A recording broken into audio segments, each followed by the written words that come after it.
Okay, Israel, Israel. We love Israel. How y'all doing today? Shout out Kawakab, congregation in Guatemala, and the brothers and sisters that they teach from Cali, Georgia. Also, shout out to Zakia, SOW family, WhatsApp SOW family in Houston, and Zion SW family in Rochester, New York. Shalom, all of Israel in San Antonio. The brothers and sisters who support the channel, support the class, support the school. The water to everyone who contributes. We appreciate everything you guys do for the body. Also, everybody online that listens to water tuning in. And we are continuing about the Lion Jew, and we have to do it. The Lion of Judah? No, the Lion Jew. L-Y. The Lion of Judah. The Lion of Judah, not the Lion of Judah. Okay. Yes, thank you. And that was a good thing, because it's the truth. And I hate ultra driving this concept, but until, just like we can sit back here and seek out the corruption of the people around us, we're very good at that. We're very good at looking at the corruption of Esau. We're very good at looking at the corruption of our own people. We're very good at being skeptical about the negative, about the people that you work with and that you do this work of the Most High with. We're excellent at that, but we're not very good for some reason at seeing the lying in us, seeing the dishonesty in us, and seeing that deceivable nature in us. And it's important, if we're going to thrive as a nation and thrive as individuals serving the Most High, that we take the time to be conscious of how we lie, how we don't see things clearly when it comes to our back. We can see things clearly for somebody else.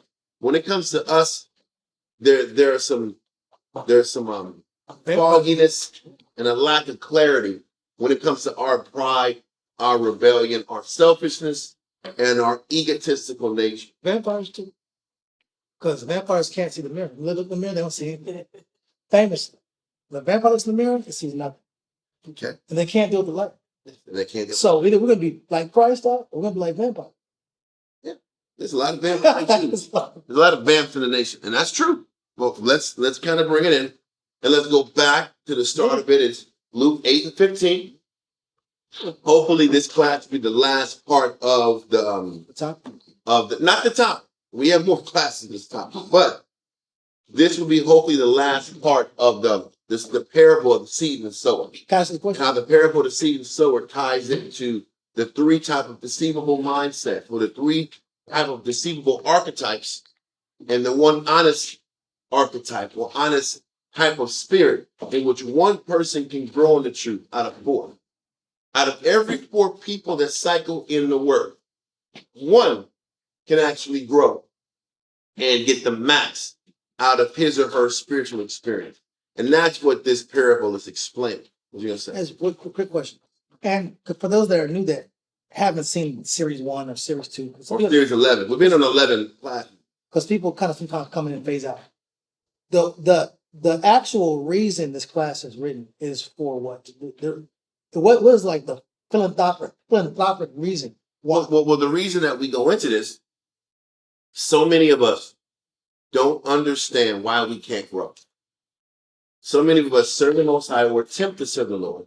They come to class, they study, they read, they learn, but for some reason the message just doesn't stick. The understanding doesn't stick. Or there's something that gets in the way of the word fully developing you.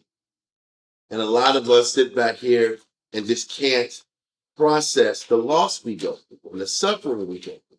Some of us can't process the things that we're not getting out of life while serving the Most High. Yeah. There's different reasons that we tell ourselves why we can't continue to do this, or this just isn't a fruitful endeavor for me. Yeah. So this class should answer why some men and women come to class and they actually grow and they can see the power in service, the power in application, and other people can't see the power in application. They don't see the value, the power, and the benefit of serving the Lord.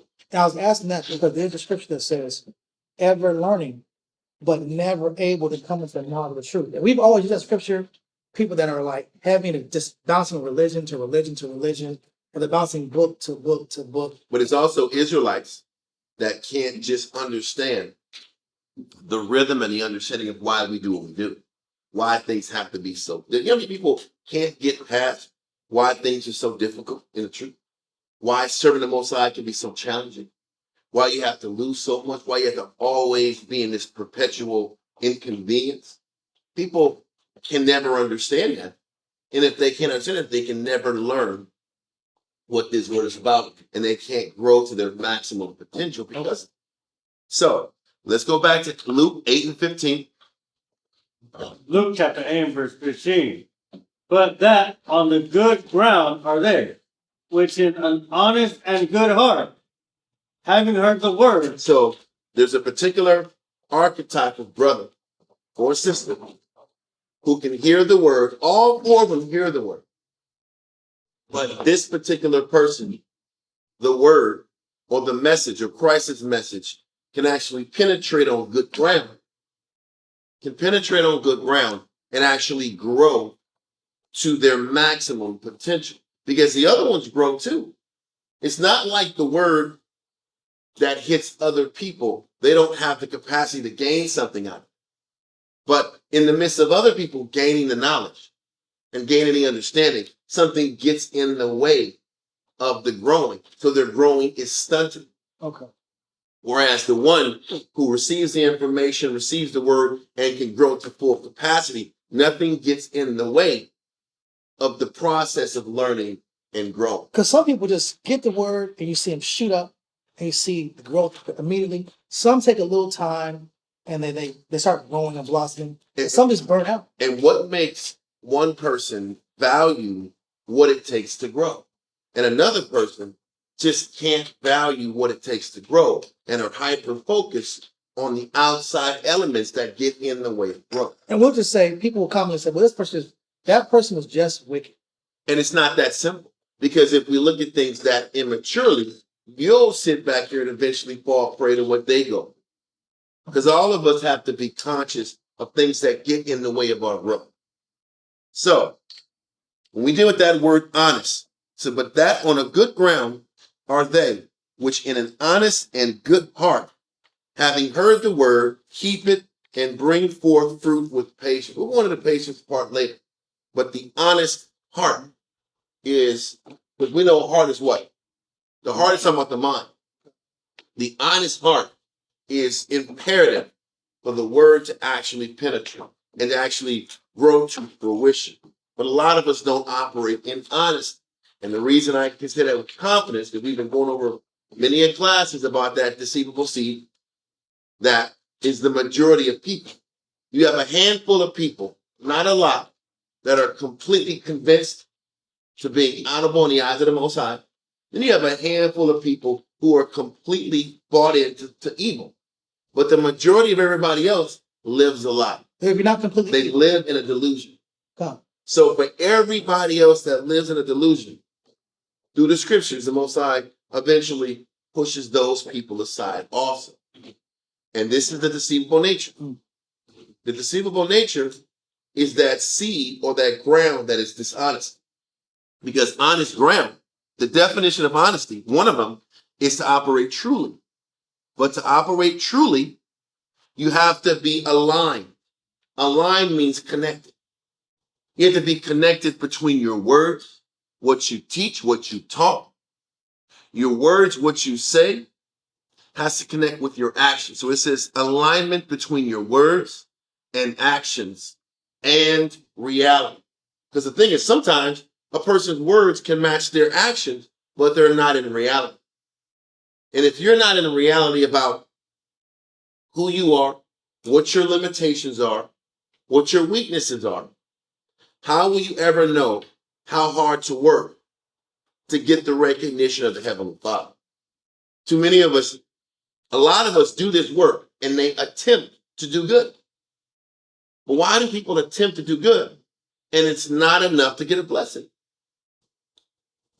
And when I'm talking about blessings, I'm talking about growing in this word, growing in your teaching, growing in your utterance, growing in your spiritual understanding, growing in your capacity to stay on top of your spirit. Remember, say it's not fair. That's like the most common answer. It's not fair. The last answer is not, wasn't, maybe it's not for me. Kind. And that's what is happening by the time the Most High is actually done with it. But most of us, their words, how they live, and the reality about their condition or the reality about how hard they have to work to receive the Most High's attention is skewed or thrown off. These are the reasons so many of us get the knowledge and we fall off. We drive this point because we're trying to get Israel to learn the level of depth and consistency. And this, sometimes people will say words and communicate spiritually, will work hard, but their outlook is horse crap or it's truly evil. So if your outlook is evil, but you work hard and you're communicating spiritually, the Most High is still not going to bless you because your outlook is not aligned with your words and your actions, which means you're not in reality. If I have a negative outlook, I'm not in reality aligned up with my words and actions. Because if I'm talking spiritual and I'm working hard for the Most High, but I'm angry every minute of it, then am I really aligned? I'm not. So if I'm not aligned spiritually, why would the Most High provide any growth in my life? These are the reasons why we feel like we're running in place. You don't got to raise your hands, but ask yourself, do you feel like you're running in place? Do you feel like you're really growing in your understanding, in your discipline, in your absence? Because those are the things that matter. Have you gotten stronger in your self-control? Are you able to see the good in what's around you on a more frequent level? If you're not, then you're spinning your own wheel, regardless of whatever physical carnal blessing might have been thrown in your life. I'm going to tell you this from experience. Either the Most High gives you a physical blessing because of good work, or he gives you a physical reward so he can get you the hell out of the space. I've seen both. I've seen people get ribs, and months later, they're just out of the truth. Can't see no. Am I lying? I'll say in 2 weeks. Listen, if I'm lying, I'm flying. Yeah. If I'm lying, I'm flying. And it's the truth. I've seen a lot of people get blessings and they think they got a blessing, but really that was when the Moses said, I'm done with them. I'm going to give them something to just justify their exit. I want my consolation prize so I can do me. It says, does it have to do with our intention? That's an aspect of it. And we're going to go into how our intentions behind our work has a lot to do with if we get blessed or not. Because your intentions taps into reality. My intentions is where I really am. So people like to fake all the time with spiritual words and they'll go through the physical motion. But their intentions aren't aligned with their works and their works. But it's vice so why versa. would the Most High bless them? But also vice versa. Sometimes I hear from those when you deal with counselors. That's not what I intended. That's not what I meant. And that's true. But the execution might have been really ineffective. So these are the things you have to ask yourself. Are my actions at the level of people who actually get blessed? Are my intentions pure in my conduct? But also reality means, do I look at myself properly? Do I properly evaluate myself spiritually? Do I make too many excuses for myself? Yeah. Is my pace too slow? Is my work ethic poor? There's plenty of reasons why you don't get blessed. Do I have an honest assessment of who I am? And most of us don't. And these are the reasons why the seed of Christ, the word, doesn't manifest itself to full fruition. So, once again, honesty is, another word for honesty is to operate truly. Alignment between your words and actions and reality. Then also an aspect of honesty is authenticity to self. To be authentic to yourself. It says it requires. Because see, people say, I'm being authentic. That's people's excuse to be disrespectful and out of order. That's what people say, being authentic or real. Yeah, be my real me. But to be real to yourself, supposed to mean this. It requires being real with yourself about who you are, what you need, and your own shortcomings. How many of us, when our shortcomings are presented to us, do we acknowledge our shortcomings and actually work and get the lessons we need to fix our shortcomings? How many of us do that? Because I can sit back and count on my hand how many people really sit back here and are willing to hear their shortcomings, their weaknesses, their flaws, and actually own up to them and fix it. You know, I've met a bunch of brothers. When you sit down and show them their shortcomings, you know what they do? They don't come back for counseling. I know a lot of men like that. When you say, hey, you really have this problem processing things. Hey, from what I've seen in you, you really have a problem how you look at this. And what you'll do is you'll get silence, you'll get a calm silence, and you won't hear from them in months. 4 to 6, maybe 8. And that's what, but see, that's a person who is not authentic to themselves. You can see a person that lives a lie. Clear as day. A person who lives a lie doesn't sit back, isn't the same person every day. Let me get some more things out. Isn't the same person every day. They are evasive. They're not honest about what they cannot do. And then a lot of times when you start to show them who they are, and they start acting different. They start having different like vocal tones. I'm serious. They start wearing different clothes. I'm saying, like, why are you sitting back here and it's looking like a thug now? Now you want to look like a thug guy? And all people sit back and change their tones and they become a hip hop persona. I've seen people do this. What it is. I'm serious.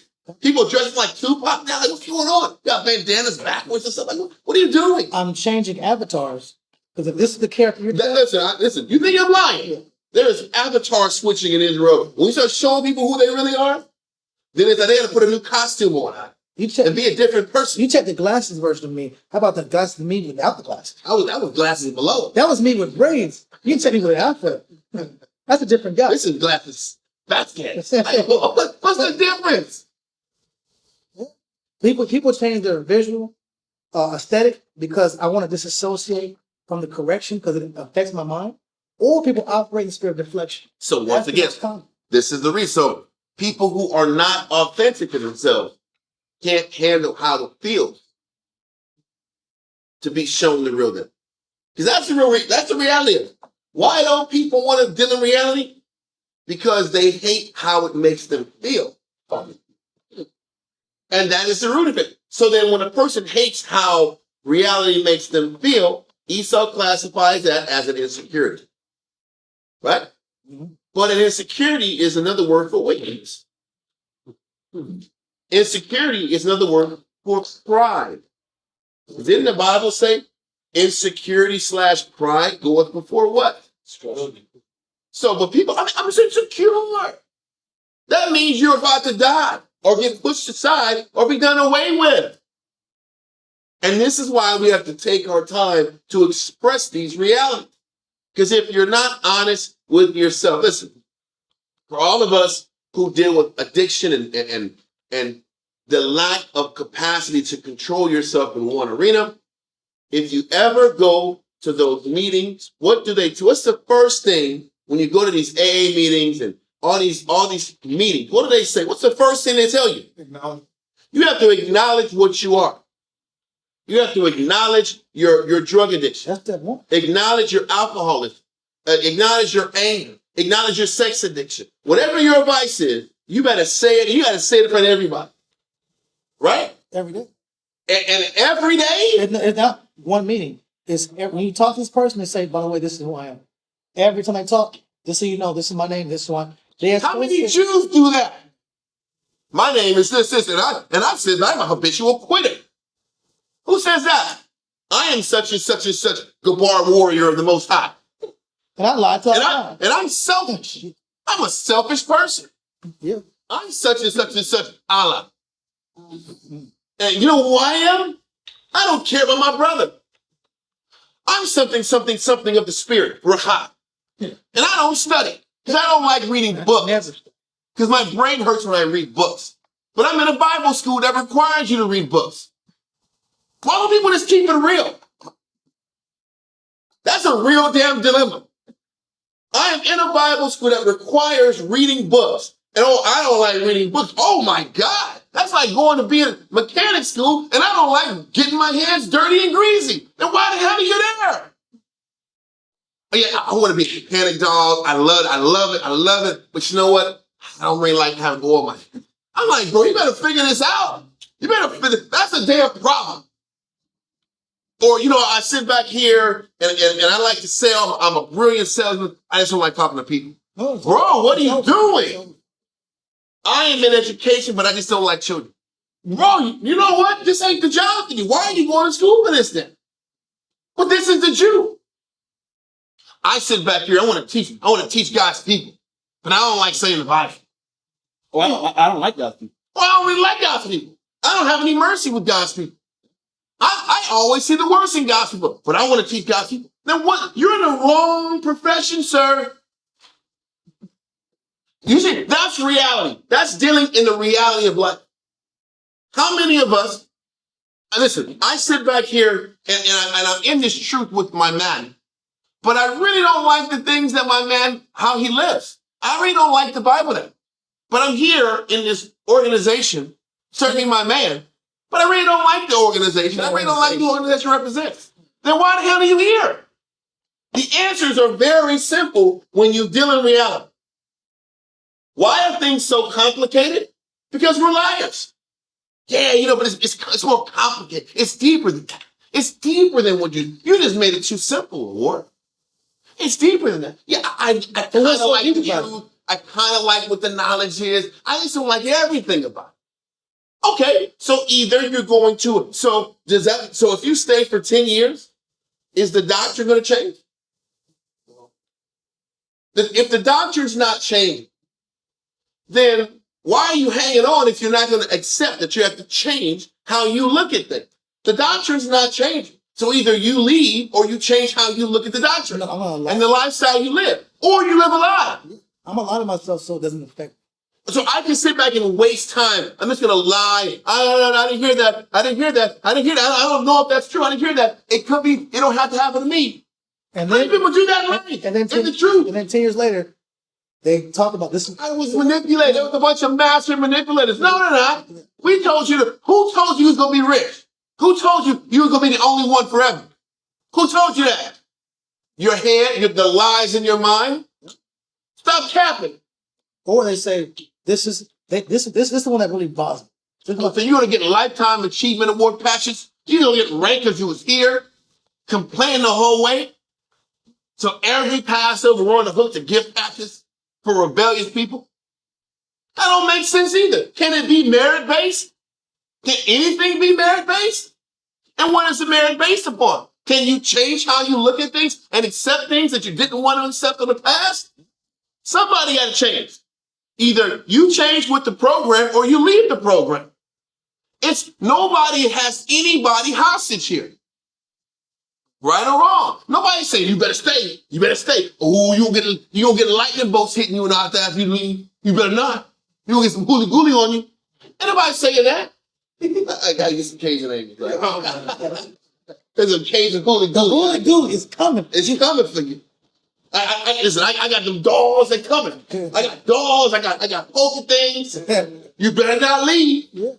That's correct. Or we'll hold on to the truth in hopes that the doctrine will change. Well, that's what I just said. But now people think that, listen, the elephant in your room will eventually leave and tear down half the building with it. Yeah. Like, do you think the elephant's going to sit back here and leave and everything's going to be okay? No. What your fear is going to happen because you fear it. So the quicker you accept whatever's going to happen, then you can move on with your life biblically or live your life in the world. Find you a Sancho in the world then, man. Go find them. Go or Sancho or Juandissimo. Whatever you want to do, find him. He's waiting. He's waiting for that. And deal with that bargain, that crap bargain. That's a crap bargain too. Everything is a cause and an effect. My spirit is broken. Shit. You get this weed, you get this smoke, you get this smoke, get into it. You don't get out there, talk to your mom. Or get that drink. That smoke, or talk to your mom. That's all. Those are the counts you get. Those are the counts you get from jail. Or go to the club on Saturday. They ain't really the council. Like that's the homegirl council. But the dude council, shit, that's fucked up. That's what you get. We gotta do a lesser. I'm sorry about that. Yeah, you're cursing. I have no. I had a question. I had another question. I had a Yeah, question. what's your question? After the curse word. That's I'll tell you the- a good diverse. Smoke my. Oh, I have a question, sir. I have a question, sir. No, but all I'm gonna say is, people say that, or That's not a question. That's a statement. No, that's a Man, you see that? That it's the question. I was an added statement. Have you to ever the- heard this? To the curse word Have you ever statement. heard this? Have you ever heard people? Okay, there you go. Thank you. Have you ever heard people say, I love the brothers, but 10 years later, but my heart of hearts, this is what I'm really feeling. They'll tell you what they're really feeling like 10, 15, 8 years down the line. Mhm. You could satisfy how you're really feeling. And you can sit back and decide if you want to continue further or just cut off your spiritual growth and leave it like that. That's the lie. Yeah. That's the delusion that you walk and live. So if I'm not dealing with the reality of my condition, how can I possibly grow to full strength? Think about this. If there's something that I'm running from in the truth, why would the Most High give you additional wisdom, additional understanding, and additional blessings when He knows that you know that He knows that you don't want to do this all the way? He knows you only want to give a part of your spirit. Then why would He give you more? You're going to sit back and be in limbo until you prove to the Most High there's not one stone that I'm going to leave unturned. Yeah. So I can sit back and maximize my spirit. This is the lie. This is the fact that we're not in reality, but we'll sit back here and we'll do a bunch of busy work in arenas that come comfortable, that come easy to. Listen, some brothers will be work bulldogs. They'll just work their tails off. And they'll work doubly hard because that's what they're comfortable doing, but not deal with the issues that are keeping them from growing. Then they'll say, working so hard, how come God's not taking care of you? That's a lying statement. Because you know why He's not blessing you, because you work triply hard here and neglect the arenas that you got to work on. We neglect mercy. If you have issues with being a brother or a sister, why isn't that your number one priority in your life? To fix relationships. If you have an issue with work ethic, why don't you make that your priority? If you have an issue with study habits, why don't you make that your priority? If you have issues with being skeptical in the outlook, do you think anything else that you do will be honored if you don't work on your outlook? That doesn't make sense. So now you're going to waste 10 years and now, man, this issue, I don't know if I want to do it. What are you doing? Shouldn't we be showing throughout our life that there's nothing that we won't do? Oh. To show the Most High how much we love Him? To show Christ how much we love Him? There will be no change. That is too much. I'm right now sitting back here trying to be an herb, going crazy as an herb guy. And I got to learn herbs and learn the hell out of these herbity herbs. Why? Because if I want to do my job for the Lord, I got to stay living. I can't be sitting back here with a bad heart, 50 pounds overweight, talking about fighting your battle. What does that look like? So I can fight every battle but the cheeseburger battle. That's a battle. No, it is a battle, but the reality is you can't sit back here and be here and not fight what's inside of you across the board and then teach others how to fight. But what we do, we want to pick and choose when we want to fight and think we're in the spirit and be alive. Because once again, to be authentic to yourself, it requires being real with yourself about who you are, what you need. What do most people need in arenas where they're weak at? You need counselors. You need somebody who can do what you do 10 times better, tell you you're not giving enough. And push. Well, that's what the counselor is. Somebody to tell you, listen, bro, you're not doing enough. You're really behind in this. You forgot this. You can do more. You're sitting back here and sandbagging it. You're not as humble as you say you are. You're not changing fast enough. I've been where you're at. How come you can't sit back here? You're not accountable for yourself. So once again, if you're authentic to yourself, you will know who you are, what you need, and your own shortcomings. But we don't operate in that space. You know, we tell ourselves we're not that what? We're not that bad. All you do is tell me what I'm not good at. What about the things I'm good at? What about the good idea? Who cares about the things you're good at? You walk with 2 feet? Who gives a damn? You're supposed to walk with 2 feet. Like, what do you want a reward for that? I'm a good dancer. I don't know why brothers don't respect. Yeah. Listen, I do all kinds of different dances. I dance for the Lord. Listen, I don't want to play music. I can sit back and play music and DJ. What does that got to do with the price of tea in China? The real issue's in yourself. What is it going to take for the Most High to say, well done, my faithful servant? I want to give you a blessing, a real blessing, a substantial blessing. We're not real to ourselves. And then the other word. That's the disease that keeps me stagnant, like you're breaking down. But that's also the disease that keeps you unhappy for so long in the truth. Because people say, I'm in the truth, but I'm not happy. They can't connect the unhappiness to the lack of growth, and the lack of growth to the personal dishonesty. Because you're working with the Most High will let you do it. You'll just keep working. You'll keep working and sweating and wasting time. How many of us are working like wild animals and seeing no change? At least if you're going to sacrifice and dedicate, my goodness, don't you want to sacrifice and dedicate and see the spiritual benefit behind it? Don't you want that? What do? We work and we toil and we sacrifice, and we're in the same position. And then what men do? Then they'll start getting tired of the word. They'll get tired of the repetition. And they say, maybe this ain't for me. But the only reason it's not for you is because you've been giving poor effort for years. Gotcha. You've been giving subpar effort for years. But people don't want to accept that. That you've been wasting time complaining and not fixing anything. I think I make this one statement. And with that point, because that's the speech, that's always the end speech. But before the end speech, they create these small worlds outside the truth, outside the camp. They create these little. I mean, if you're, I don't know, because they won't accept it. They create what was that video game people play with the little square characters, the little Roblox, right? Roblox and Sims. They create their own little personal worlds, their own simulated world. And over here, people see the good. Yeah. Over here, people respect me. Yeah. Over here, people understand me. Over here, people listen. And then it becomes you guys have a problem because they see the good, but you don't see the good. You're just a hater. You just don't see the good. There's no love in it, though. There's no love. Well, that's not the truth. But people are lying. There's no world. love because the truth is nobody's going to sit back and just keep carrying you no more.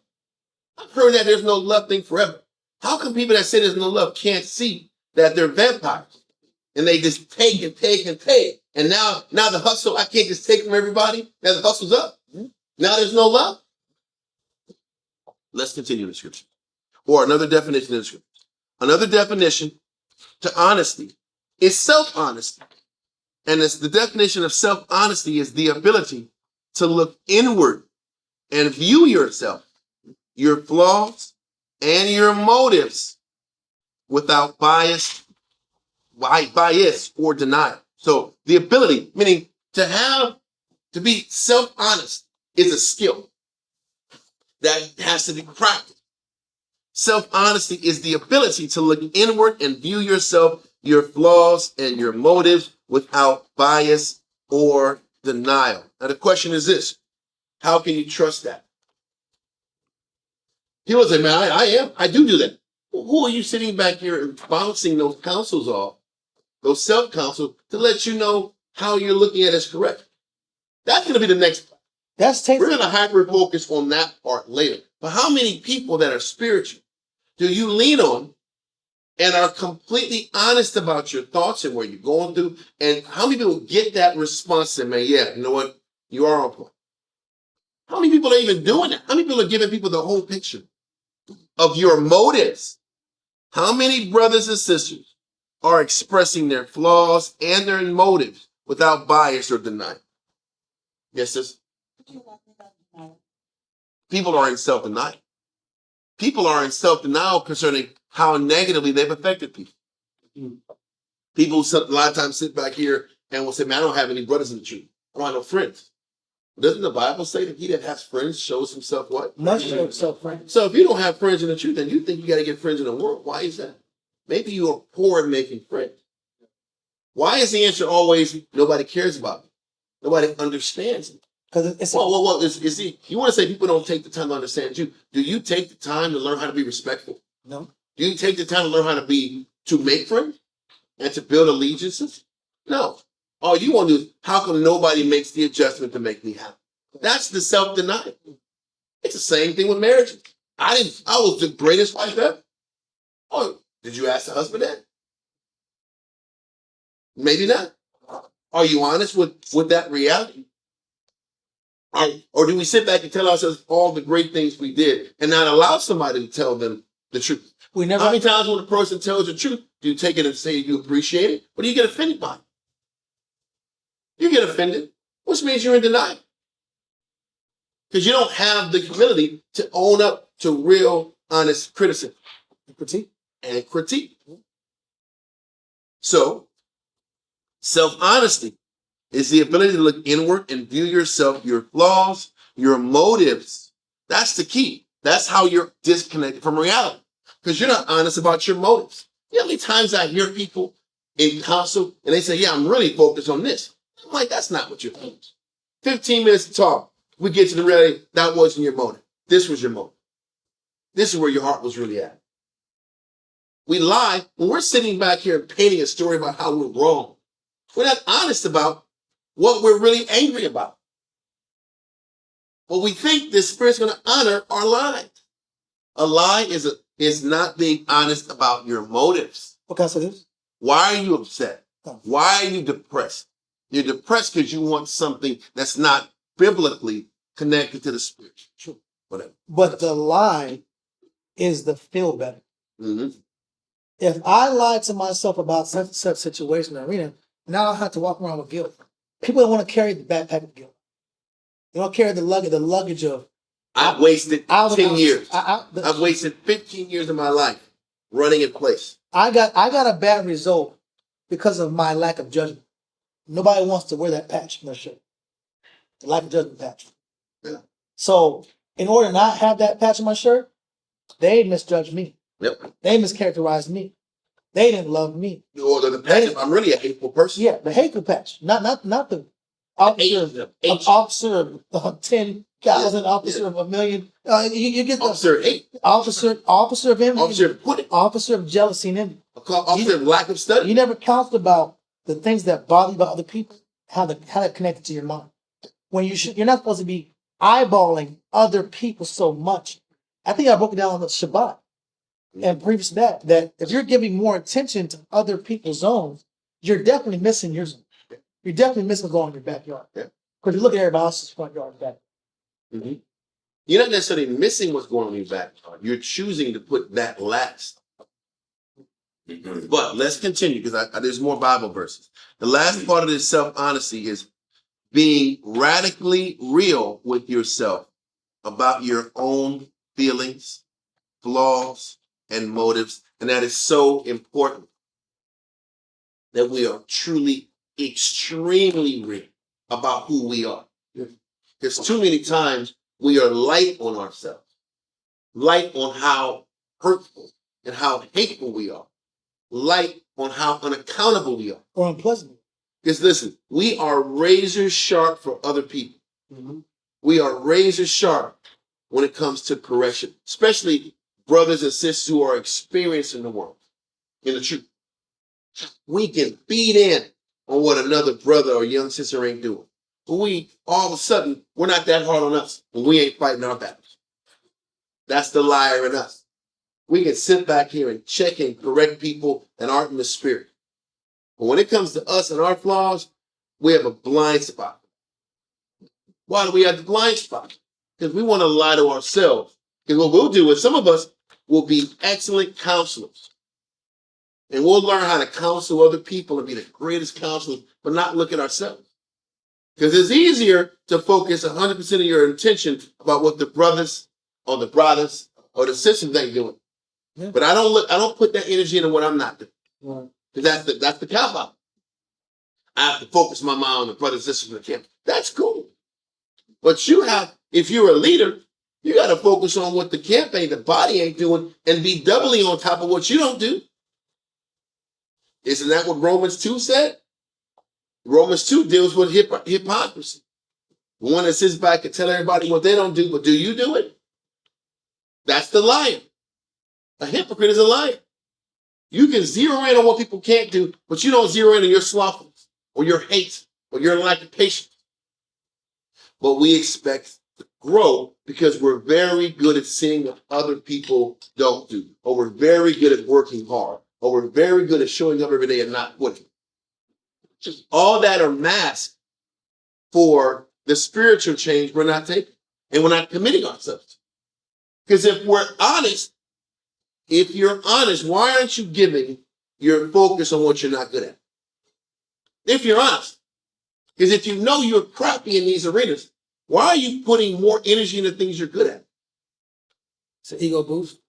Well, it's pride. Because I don't want to do the real work. The real work is in working on things that I am incompetent in, that I am deficient in. If I'm honest, I'm going to work in things that makes me look stupid, makes me look flawed, makes me look vulnerable.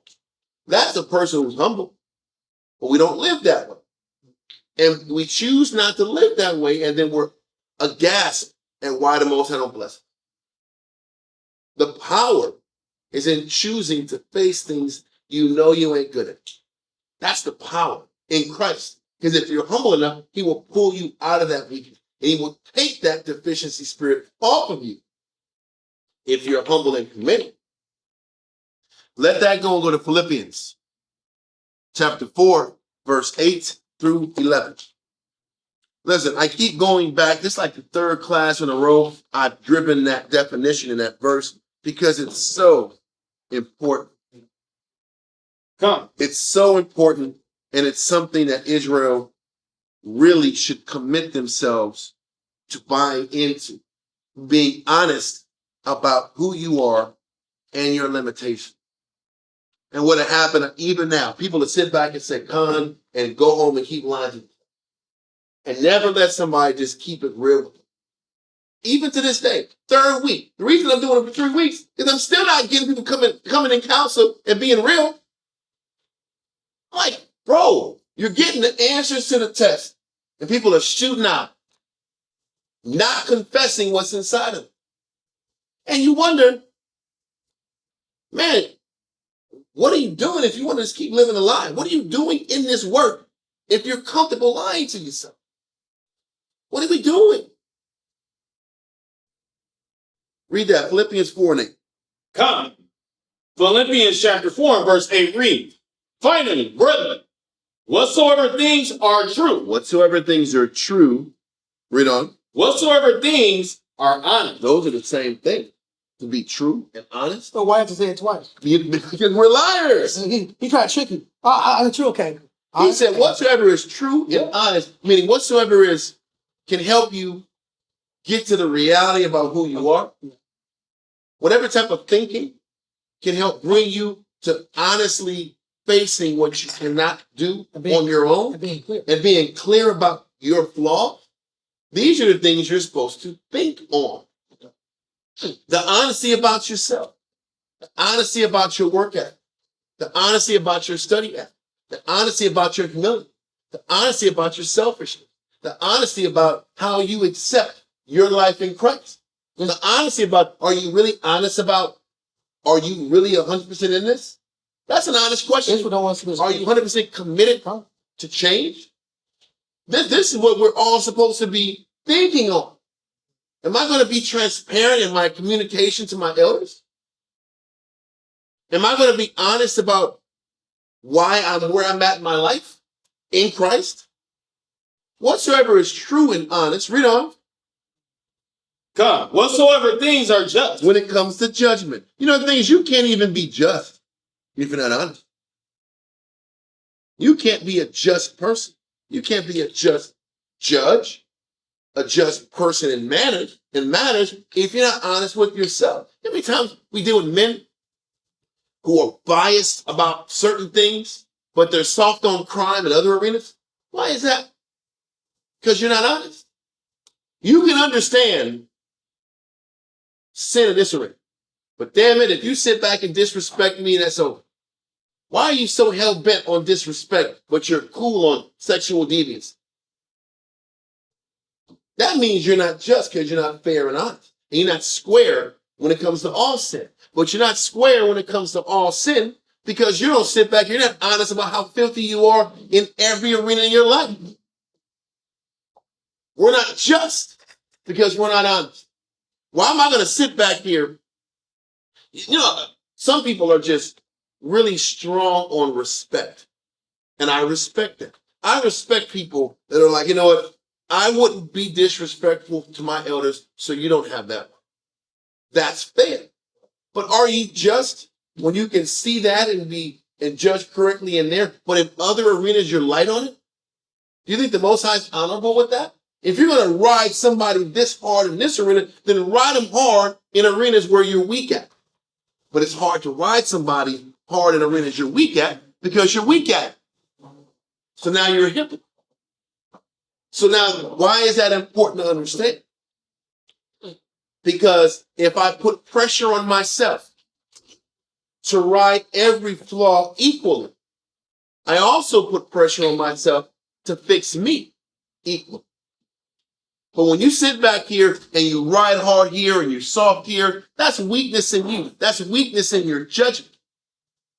If you're going to be hard across the board. Or be soft across the board and be labeled a poor counselor. You see that? That's the challenge that comes with leadership. If you're going to sit back here and be, like you see those pastors, I'm stiff on drugs and stiff on women beating, but I won't take a bribe. Hey, what are you doing? That's what they do. I will sit back here and throw the book at women beaters. I'll throw the book at criminals that sell drugs or the people that cross over. You're hard on that. But it's cool when it's white collar crime, I'll give you a life sentence. People hate people like that, right or wrong. People say that's an unfair senator or mayor. We're unfair captains. Because if we're going to be good leaders, we have to be hard on every aspect of law. But to do that and be backed by the Lord, you got to be hard on yourself in every arena. And that's what men don't do. That's what honesty helps to give you clarity. If you're honest, you know you're partial as a counselor. How many people are partial counselors? I'm strong on this, but I'm weak on this. So you write on your paper. Are you really fair and just? Or are you partial based on the things that you like? If you like things and you're off, I'm hitting. But if I don't care, I'm not going to hit you the same. You know how many men as husbands are that way? As long as you make me happy, I will wink at all the foulness you do with sisters. As long as you sit back here and cook my meal the way I want it, you don't have to be accountable to sisters, the program, nothing. Sister wives, just make me happy. Those are soft, weak, low-level men. Because you don't understand what teaching and judgment is about. If you're going to check across the board. But when you check across the board, that puts you in a position where you better live it. We ain't trying to do that. That is the dishonesty and lies that come from us from within as teachers and leaders. This is why it's so important to be honest about all things. Because if I have trauma associated with my arena of failure, then I give myself a pass. Yeah, so I've known brothers who admit they don't study because they didn't study. That means you're a crap ass teacher. You're a crap ass leader. Why don't you sit back here and break your sloth in studying? Then you'll check people that don't study right and don't take the time to study. Yeah. Or if you can't get up in the morning, then you be light on the guy who can't get up in the morning. Yeah, but that's the hypocrisy. If you don't know how to sit back here and communicate and choose your words right, and if somebody don't do it, you can accept that. You give everybody a pass because it mirrors your flaw that you choose not to fight. Then that means you really aren't the leader you tell yourself to be, because that's what leadership is. Whoever you check, you better live that, and you better live it to the people that do things that are just as weak as you. I've seen men for years. Oh, you're into alcoholism? Cool, but I like to drink too, so I'm not going to check you. You know how many times that happened in Israel? And this guy couldn't handle alcohol, but they wanted a drinking buddy. And that was their vice. or sitting back here chasing women as their advice so they connect with young men that chase women. And we bond in that arena. But when it comes to another person that stays home and studies, he's out the spirit because he ain't about the brother. What's wrong? That's been happening for years. Those are judges and leaders that aren't honest. If you're going to be honest, check across the board. And you better be tight with your actions across the board. Or now you're a hypocrite. So, read verse 8 from the top.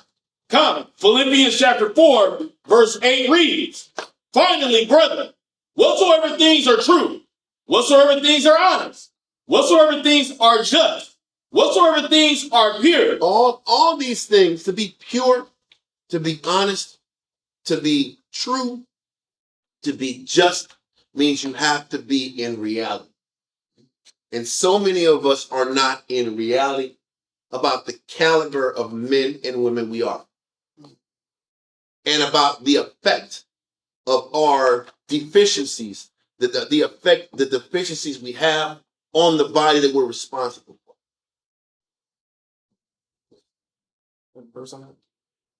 It's got to, listen, I have 1,000 verses. Listen, I got to do this. I'm sorry, but let's keep going. Whatsoever things are pure, whatsoever things are lovely. You know what's lovely is when you're honest. You're accepted in the spirit when you're honest about who you are. Because if you're honest, and then your works and your actions match the level of work it takes to fight your battle, then guess what? Christ's method works. But if you're not in reality, you're lying, you're not accountable, and then you don't match the work ethic necessary to get the Lord's attention, then you're wasting your time. You're wasting your time. And it just fuels your bitterness and your anger towards the program. Continue. Whatsoever things are lovely, whatsoever things are of good report. You know what's a good report? The method that works. That's a good report. A good report is a method or a Result. a result, but there's a Bible, a doctrine. A doctrine and approach that works is a good report. Those are the things you should be thinking of. The best method to study. The best method to stay in order. The best method to put your home in order. The best method to teach your wife. The best method to counsel your wife. The best method to inspire your wife. I mean, I've dealt with men in counseling, literally. And this was their thing. You're supposed to be in order with me because the Bible says, oh, thank you, smart man. Thank you for giving me something that everybody in the damn world knows. But is that the most effective way to get a person to change? The answer is no. What is the most effective way to get any human being on earth to change? Being separate. You change. But you know what? People would understand that if they actually lived their life with the body themselves. You'd understand, I can't get this brother to do nothing because all he's going to do when I'm trying to get this brother to go left, he don't want to go right. Because all he's doing, he's carnal, he's immature, and all he sees is my flaw. How many of us have been in that conundrum? Okay. I'm trying to push you to change. But the person is immature, and all they can see is what you don't do. Now, scripturally, are they supposed to change? Of course they're supposed to change. But you know what? They're going to use the leverage of what I'm not changing to justify why they don't change. That is the oldest carnal young man's trick in the book. What's the only way to beat a carnal person like that is you outwork them. But that's how you know the leader's full of crap, and they're not honest. Because when you tell the leader, hey, you got to outwork this person and eliminate the stigma they have. Because when the stigma that they have of you is gone, then they have no more excuses why they can't what? Make change. But who wants to live that life? Men in the camp don't want to live that life, and for damn sure husbands don't want to live that life. Husband was I gave you the Bible. Serve me. That's what men want to do and think that works long term. It doesn't. Being an ensample works. But once again, that is the reality and honesty of how we're supposed to look at things. And so the things that are a good report is what we should be meditating on and thinking on. What is the best way to inspire my river? What's the best way to inspire the body? What's the best scriptures I can set up to get the most out of me than the camp? Because brothers want to teach and give counsel to people, then they can't even motivate themselves. What kind of craziness is this? Brothers want to teach, but can you teach your house? Can your counseling and the quality of your counsel be shown in your home? Because if the quality of your counsel, if your counsel works at home, then guess what? There's a chance it will work in the school. But people want the position before actually putting the work in at home. Continue. Whatsoever things are of good report, if there be any virtue. Well, you know what a virtue is? Somebody that does something better than you. That's a virtue. Somebody that does something better than you spiritually is a virtue. Not carnally, spiritually. Somebody that can outperform you is a method and approach that's virtue. So how many of us are shadowing people that can outperform us in the issue that we're being honest about, that we're deficient? Nobody. And that's why we don't grow in Christ. Men and women. I don't get those counsels. I don't get, hey, Ward, I suck in this. Can somebody help me fix this? I don't hear that. I hear about brothers are off. Brothers keep sitting back here and seeing the worst of me. Nobody sees all the good I'm doing. That's the counsel I get. I don't get real counsel. I worked with a man for 10, 15 years, and I never heard him once say, man, I have real problems. I have a real negative outlook for me. And you wonder, hey, how come this brother don't answer my phone and talk? How come we can't be best friends? I don't want to be best friends with a liar and a capping 3-letter word, 5-letter word. I don't want to, I know. That was on purpose. Listen, it was a person. If you can't face your, Yeah, you got to like, well, what is capping? yeah. You know what it is when you put the sound out. Capping, then. Let me stop. But it's the truth because you're a liar. You can't. Try not to cuss. You have to bring that person in this about. Yeah, bring those persons. I have in the class. The door is closed. So you're in an environment where nobody else is going to see what you have to say. Yeah. Why are you still in this?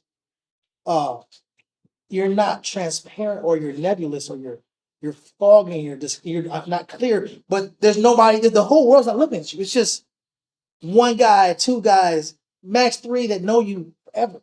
Yeah. But you're still not going to be honest in a room that the school is empty. It's just one person you're counseling, and you're still not. And That's the crazy. And that's why people can be in the truth for 10, 15 years and it's not wrong. Well, let's continue. I gotta get a little bit of this in first. Keep going. If there be any virtue, and if there be any praise, think on these things. I'm gonna let that verse go because that's the point.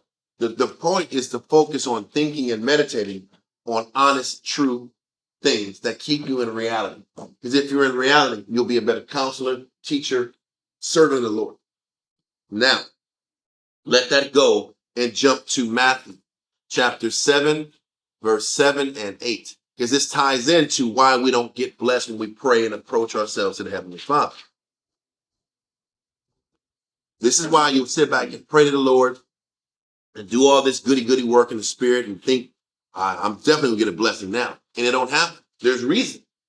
There's a disconnect behind how you think, the mindset you got, and the works you bring forth to him. Matthew 7, read that. Matthew chapter 7, verse 7. Ask, and it shall be given you. Seek, and ye shall find. Knock, and it shall be opened unto you. Read on. For everyone that asketh, receiveth. So the question is that true? Is everyone that asks, do they receive? No. It's everyone that asks the right way. Everyone that asks honestly receives. And that's what has to be, that's what the church doesn't teach. But in Christ, if you're asking for something, the Most High is looking at what? Your self-honesty. Are you able to look inward and view yourself and view your motives without bias and denial? So before you sit back here, pray to the Most High and ask for something, you better be honest about your intention behind your prayers. What is your intention behind asking? Is it about getting something that you want? Are you asking something to run from your battle, run from the growth the Most High is trying to put you in spiritually? Why are you praying to the Most High?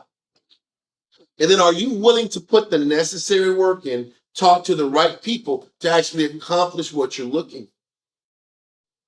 This is why we don't get blessed. Because you're asking and seeking and knocking the wrong way. Read verse 8. Verse 8. For everyone that asketh receiveth, and he that seeketh findeth, and to him that knocketh it shall be opened. If it's done decently and in order. But most of our prayers, most of our requests are not in a rational, humble, honest way or an honest spirit. We're not in reality when we're praying for things. When we're praying for things, are we conscious of how the Most High thinks? How the Most High rewards? How you earn blessings? So if you're not conscious of how you earn blessings and you're disconnected by your intention, you're disconnected with your motivation. These are the reasons why the Most High doesn't hear your blessing or hear your requests and prayers. And this verse ties in clearly with James 4. Let's go to James 4 and 3. Because Christ says if you ask, seek and knock, he'll open the door for you. But why does James 4 and 3 say this? James chapter 4, verse 3. Ye ask and receive not. So I thought Christ said if you ask, you'll get. If you ask, seek, and knock, you'll get. Well, the Bible contradicts No, there you go. That's what the Muslims say. We're both that. They'll say, well, how come this verse says you ask and you receive not? Read on. Because ye ask amiss. So what does that mean to ask amiss? You're not in reality. You're not in reality when you're praying for what you want. Your prayer and your request doesn't match your work ethic, your commitment, your dedication. You're not willing to work hard enough to get the things you're asking for. You're living a lie, but you think with how you look at things, with your mental discipline, with your lack of willingness to commit and follow, you expect to get great things. You are in a delusion. You're asking amiss. And you're not letting anybody bring you back down to earth. And whenever somebody does, you take it as a knock. You take it as his brother or sister has a problem with me and they're just trying to keep me down. Right or wrong. They're trying to take away my joy. They don't want me to grow. They don't want me to be happy. No. But continue. That ye may consume it upon your The lust. reality, the Most High knows your intent before you pray. So if he knows your intent is different than what you're saying, now the Most High can't even trust you and how you process So it. this is about what you want at the core, but it's not for the pleasure of the Lord. And that's the point. That means how you think is not aligned with how the Most High thinks, and that's why so many of us don't get blessed. So I'm praying for my pleasure.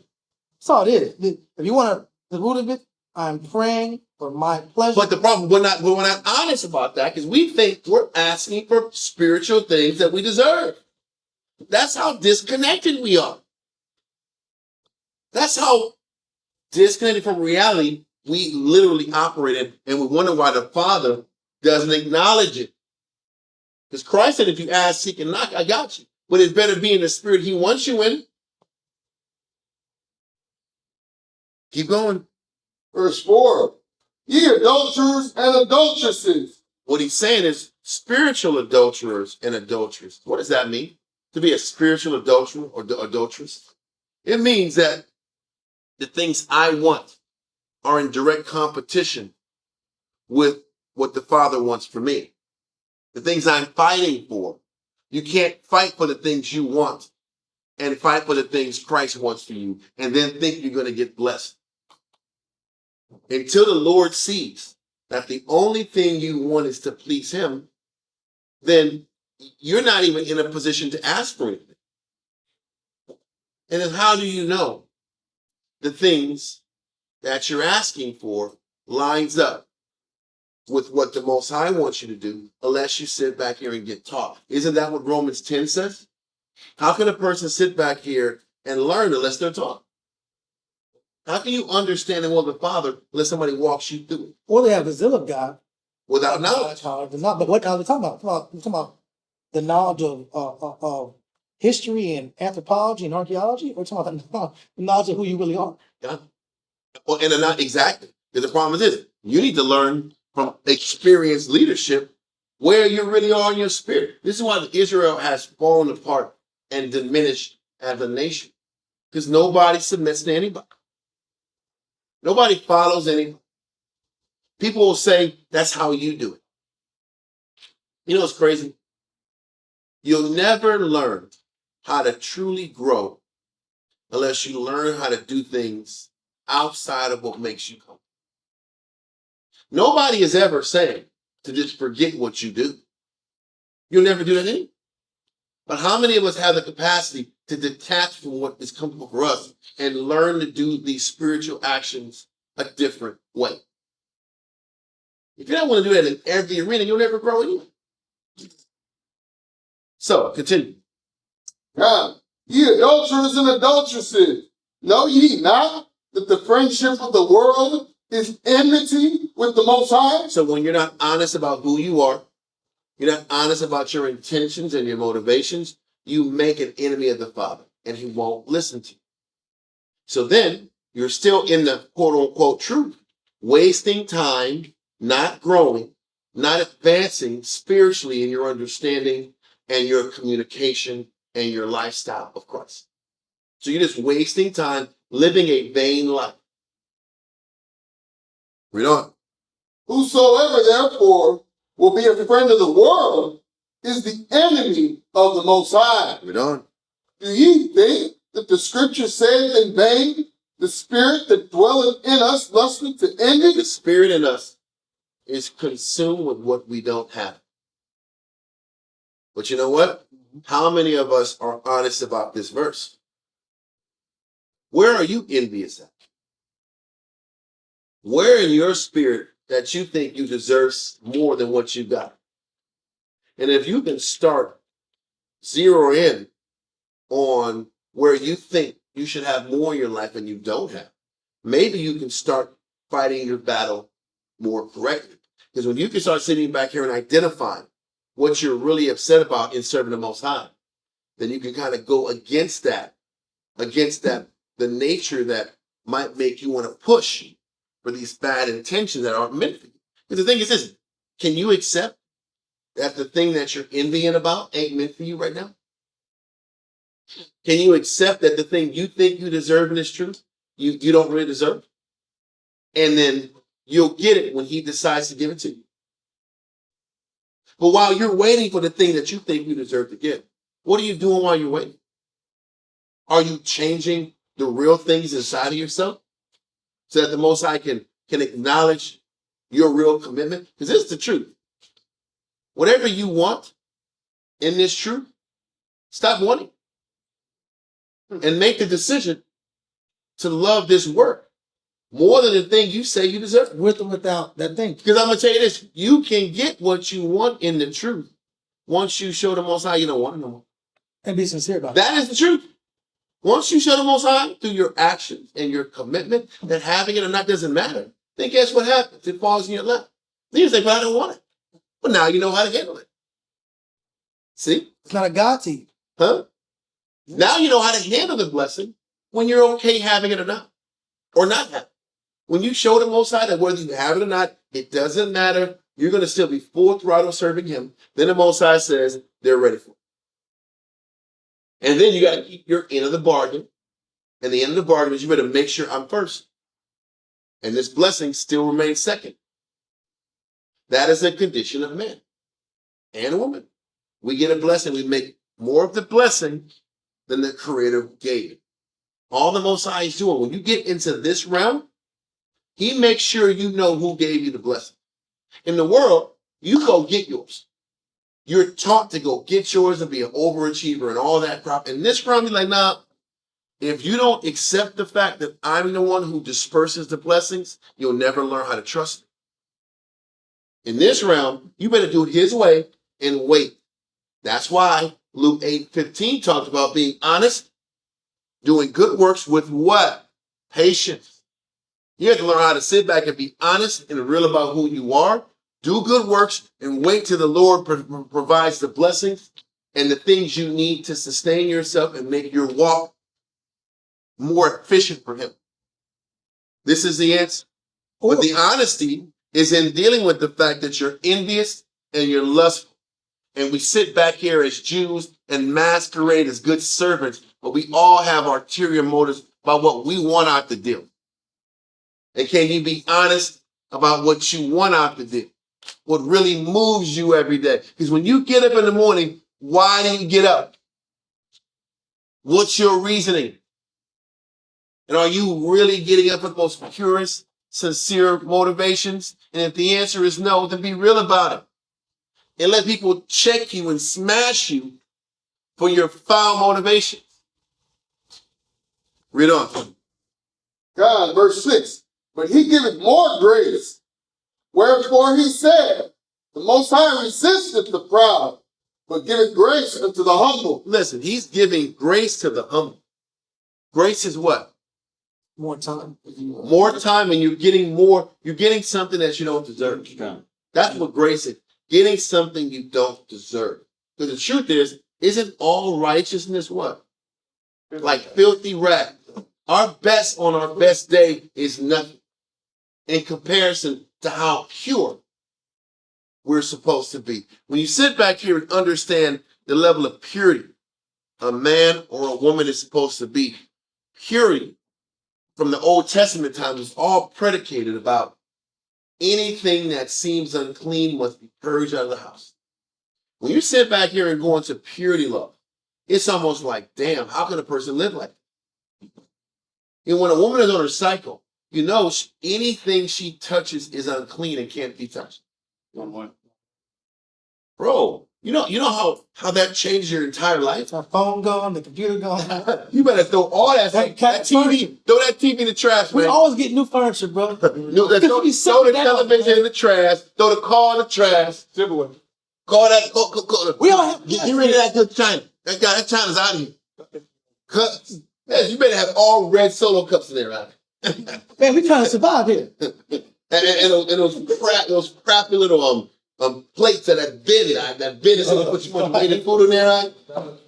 Yeah. Be $1 too. That's what you're gonna have, right? And those forks that break as soon as you put your mouth on it. Right? I keep buying new door handles. Those are the worst forks in the world. Right? Yeah. Like, damn it! I got to spit the food out. You don't know if you're swallowing plastic, right? Yeah. Microplastic. Or you have like the plate that have red dye on the plate, and the red is mixing with the salt. Not flavored. You're like, this isn't good. These are the only ones you can have when your woman is on administration period. What am I trying to explain? At the level of expectation the Lord has for cleanliness, you couldn't live it. That's what it means by righteousness is a filthy rag. The level of purity he expected of us, we just didn't have it in us to be perfect like. But the Most High gives us grace in replacement to our lack of perfection. But you only get the grace if you're humble enough to acknowledge what you're not bringing to the table. You know, the Bible most said he hates a poor man as what? Right. He can't stand a guy who is lacking in 1,000 categories, walking around here thinking he's something. Walking in with a loaf, thinking he's in the spirit. Like, what are you doing? I'm here. You're at 1,000. You're minus 1,000. And you're talking like you're on some level. What are you doing? What's your problem? Why are you walking around with a chip on your shoulder, knowing damn well you're behind? He hates that. He says he resists the proud, meaning he resists the delusional. The proud are the deceivable and the delusional. He gives grace to the humble, honest person. The person who knows where their bread is buttered and knows what they cannot do and knows they're not the baddest bee in the club anymore. Yeah. It's the truth. These are things you have to own up to. Listen, man, stop acting like I got all these choices and just appreciate what you got. Men and women, still in reality. And stop lying to yourself. Continue. God, verse 7. Submit yourselves, therefore, to the Most High. You can't submit to the Most High unless you're honest about what you can and cannot do for him. And then, once you acknowledge what you cannot do, make the necessary changes in communication and counsel to fix those things. And even when you fix it, it ain't going to be perfect, but he will acknowledge your humility and the strides you're taking to fix you. The honest effort versus the dishonest effort. That's the point. Because there is honest effort, that's imperfect effort. God. And we've seen the Lord bless those. That's what I'm trying to say. That's the whole point of the class is being honest and trying, and at least trying the best you can with the capabilities you got. That's what the Most High said. Some people will bring 30-fold worth of blessing, some 60, some 100, based on your capability. He's not saying everybody got to be the baddest dude in the world and do 100-fold of work. He's not saying that. He's saying, well, damn, can you sit back here and just give 30-fold work? With honesty. With honesty. That's the point. But we give 100-fold with dishonesty. And we be. This is why the Most High said, listen, I gave you 1 talent. Just double it to 2. Can you just double it? Can you live an entire damn lifetime and just double your talent? Please. But the one that got 5 talents, you have some work to do, son. Because you got to double 5. You got to make that 10. You better sit back here and lead the league in 6 statistical categories, like Robert's talked about. Huh? You better sit back here and work on all these categories. You got to fix them.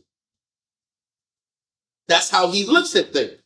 For the amount of things he's giving you, you're on the hook to doubling them. But you got to be honest with yourself to double anything. Read on. Submit yourselves, therefore, to the Most High. Resist the devil. It's the devil. What's the devil going to do? You don't got to change. All the devil's going to do, the devil is called the what? The deceiver. He only works if you want to be lied to. So resist the lies. You right? Resist the lying. Yeah. Resist the lying spirit that's on you. People are so focused on the laws and the Torah and the Shabbat and breaking laws and are letting all these lies come in their head and think they're in the spirit. You're a bold-faced liar that keeps the law. What kind of crap is that? How many Jews do that? We're bold-faced liars that keep the law. Lying and we children. think we're in the spirit. Lying children. And we think we're in the spirit. But the only way to resist the devil is not about the law. It's about resist those lies that you feed. Resist the lies, and the lies will flee from you. And you can stay in reality. You can reset in reality. That's all that means. Because is the devil knocking you doing this? And you got to resist me today. No. The hell? He's sitting back here. All the devil's doing is giving you reasons to believe your lie. That's all the devil's job is to do. He's not even giving you the lie. You create your own lie. All Satan is doing is giving you reason to justify the lies that are coming from within you. That's why Christ said it's not what comes out of a man, it's what's inside of a man. What's inside of a man? Lies. Distortions. That's what defiles the man. Delusions. And then Satan just feeds off that. So you got to resist the lie and that's around you and resist the liar in you. He's going to keep emailing you. Yeah, you are. They don't love you. They don't. They do. Nobody cares. Another example, another case. Come. You were not careful.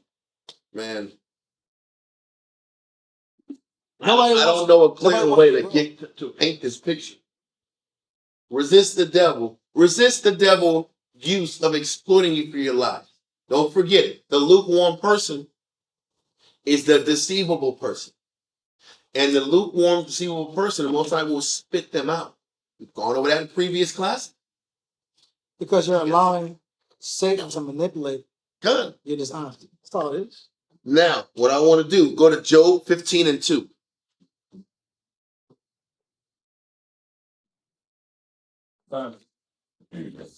Job 15, verse 2 through 4. Job chapter 15 and verse 2. No. Let me just make sure. I think I jumped. Now I want to go to Ecclesiasticus. Sorry. Ecclesiasticus. I should have pulled this verse after Matthew. So if you can make the adjustment, put it after Matthew 7. I jumped. Now, Matthew 7 was saying, if you seek and ask, seek and knock, the Most High will listen to you, right? So go to Ecclesiasticus 35, verse 16 and 17. Okay. Ecclesiastes chapter 35 and verse 16. He that serveth the Lord shall be accepted with favor. So listen, when you ask, seek, and knock, and you're really serving the Most High, you'll be accepted. If you do things the right way, you'll be accepted. Shamshawan's class, I know, has been going into that. That's that Cain issue. Cain gave a half-tailed effort and didn't get accepted. So if you're not being recognized, honored, and blessed, the Spirit's telling you why.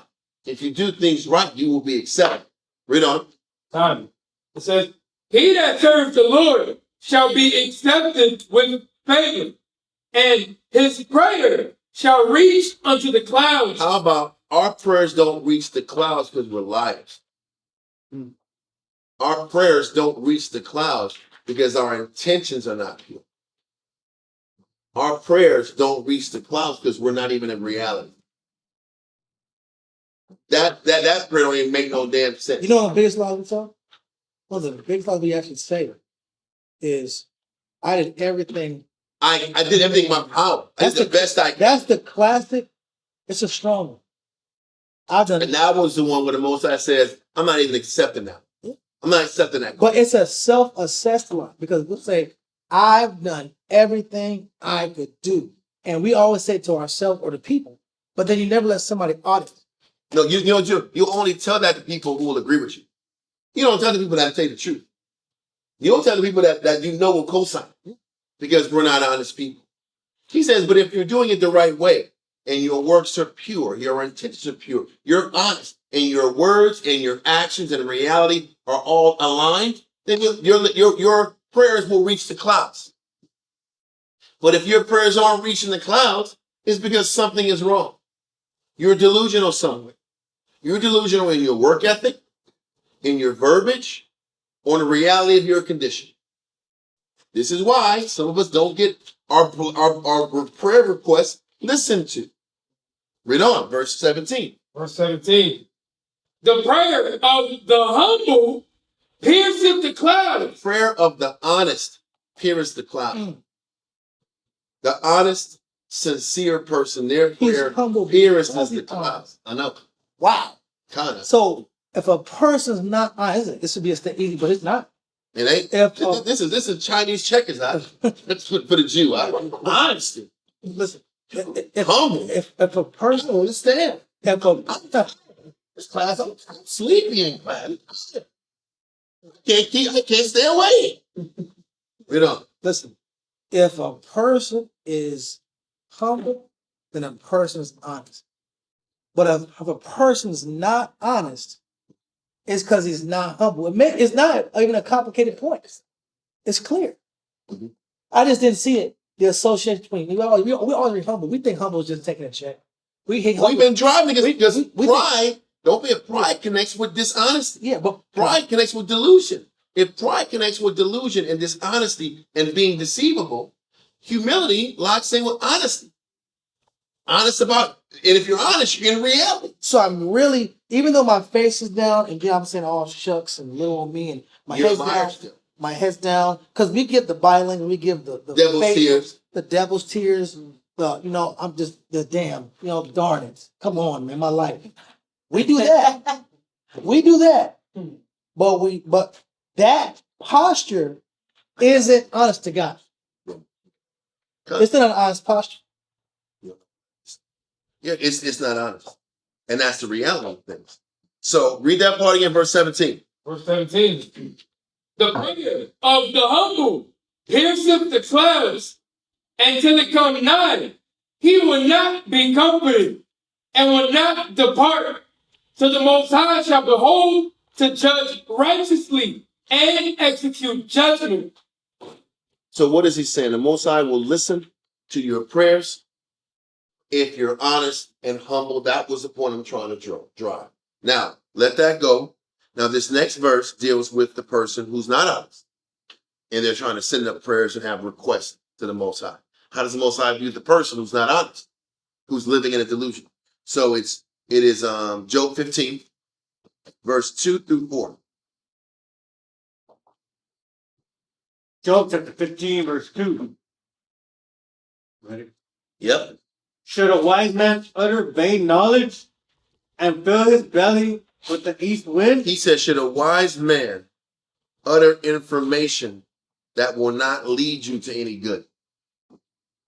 Then it said, and fill his belly with the east wind. The wind comes and goes. So there's no substance in that wind. There's no substance in vain knowledge. And it's fleeting. It's here today, gone tomorrow. He said, should a wise man give himself to information that's not verified, that's not true, that is delusional, that's not based on hard facts and reality and honesty? The answer is obviously no. Read on. Should he reason with unprofitable talk? Should he try to set up reason with talk that's not in reality, that's not reality based, that's based on how you feel, your slanted perspective of things? Can we really live in that space? Are you supposed to reason and deal in counsel with concepts that aren't based on real change and people who have actually changed? Listen, you know how many times we counsel with brothers and we're arguing about a man's method that has never been tested versus a method that has been tested, tried, and true. And people choose the untested method, the unpracticed method. And they'll just say that's your way of doing it. But the way that you're choosing has been untested and never been used. And why sit back here and reason and then with rationale on methods that have never worked, have never been tested to work? Read on. Or with speeches wherewith he can do no good? God, there's no lesson from the speeches that you listen to and adhere to. That's vanity. That's a lie. That's a delusion. Read on. Yea, thou castest off fear and restraineth prayer before the Most High. Listen, he said, when you sit back and operate in delusion and counsel on methods that don't work, that have been unproven, he says, you're restraining your own prayers. Wow. When you're in a delusion, when you sit back here and aren't making your decisions based off of spiritual, concrete evidence, whatever you want, Most High is not going to adhere to, because the foundation of your methods aren't even tested.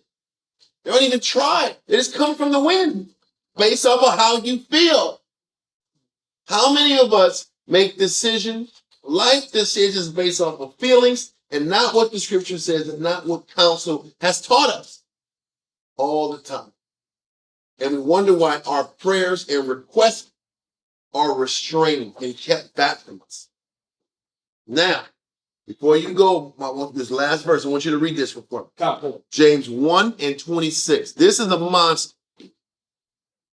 James 1 and 26. Come. Let me get it real quick. Let me type it in and go there. James 1 and 26. Would it be Hyman? Chapter 1, verse 26. That would be in James. What's James' Spanish? It's Hyman? Something else. Okay. No. I thought it was Hyman. I didn't know. I thought it was Hyman. All these years, man. I'm trying to speak the language, bro. Hyman. Huh? I'm just wondering. I didn't know. It didn't sound like it would be right. It's good to know. You would think it's. Okay. It's Hyman. Chapter 1, verse 26. Anyway, James 1 and 26. Read that. James chapter 1 and verse 26 reads, if any man among you Listen, if anybody around you that does this work, read on. seem to be religious They seem to be spiritual. They seem to be in the spirit. Read on. and bridle not his tongue, That means this person doesn't know how to control his words or her words. Read on. but deceiveth his own heart. On top of the fact that you don't know how to sit back and control your tongue, you are a liar. A person that deceives their own heart. It's not just about talking out of turn. It's also about a person who deceives their own heart. Because who's the one who deceives who? Is it Satan, or do you deceive your own heart? You lie to yourself. So the person who lies to themselves about the reality of situation, what does that mean about you? What does that show about you? That you're a liar and you don't stay in reality. Read on. This man's religion is vain. Listen, your belief is in vain. Who you are as a Hebrew Israelite is in vain. It's a waste of time because you live a lie. Everything we sit back here and stand for is based upon staying in reality. Our entire belief is predicated about being in reality. But how many of us follow the laws and wear fringes and wear long dresses? But we are constantly living a lie. If you're constantly living a lie, your belief is in vain. You know why? Because your belief doesn't work for you. So if your belief doesn't work for you, then what are you doing? Then are you really an Israelite? Or are you faking it? The only thing that makes our belief real is if we stay in reality. That's the only thing that makes our belief of any substance. It's called the truth. But to be in the truth, you have to live in truth. Then you could be in the truth and live a lie. That means your religion is vain. But listen, your religion, your belief doesn't even work for you. Your belief doesn't work for you if you don't know how to stop living a lie. Does that make sense? Your belief doesn't work for you. Everything we study, the reason we work hard and we read the scriptures, it's honorable to be in reality and learn how to be honest with yourself. The entire world is in darkness. The entire world is living a lie. What makes us special? We're supposed to be a part of the light. The light is honest. The light is humble. So if you're not living in the light and living in reality, you're no different than being in the darkness. Because people in the world are living a lie. Just like you are. Because you want to live a lie and not stay in spiritual reality. But you're living a lot with better clothes on. Yeah. Yeah. And living a better life, but you don't eat pork. And you don't go out on the Sabbath. But you're still alive. Like what Paul is saying, what makes you different than the rest of the world, than the Gentiles in the world? What makes you different than Jake if you're in a delusion? And if you're not honest about what's inside of you, then you're no different than lying Jake in the streets. That says, I got to hustle and sell drugs to feed my daughter. No, you don't have to do that. You chose to do that. You chose to sit back here and really work minimum wage hours. You're getting minimum wage to work 15 to 20 hours on the street. It's really minimum wage. But it's easier than working a job and serving somebody and being an order. What's the point? If you're supposed to be in the truth to learn how to be in reality. But so many of us are in the truth, but not in reality. So your religion doesn't even work. Then why are you following? Why are you living this life if you're not even learning how to be?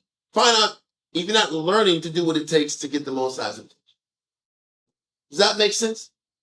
It's just clear about how disconnected we really are, and we really have to fight very hard to get reconnected back to the will of the Father. It's really important. Let's see. Now, let's go. Let's go to Hosea chapter 10. Matter of fact, no, let's do it. Let's go to Jeremiah 17. I'm going to run through this. Jeremiah 17, verse 5 through 9.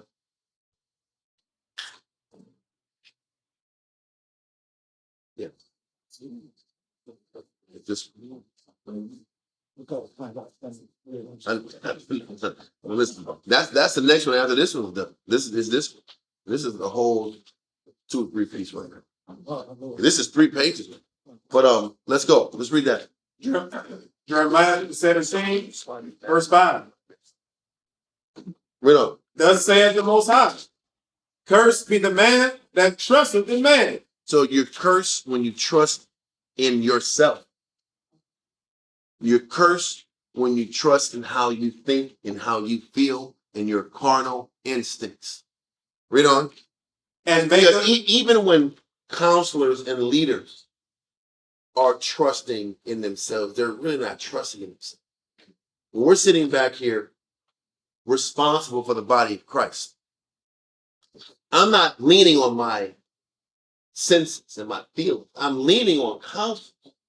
After the multitude of counsels we've experienced, I'm leaning on the disciplines that we know have worked over the years to establish and judge what's right and what's wrong. It's not what I feel. It's not what I'm going through, because that's not how a counselor counsels. A counselor counsels based upon the projection of work that it takes a man or a woman to get blessed in Christ.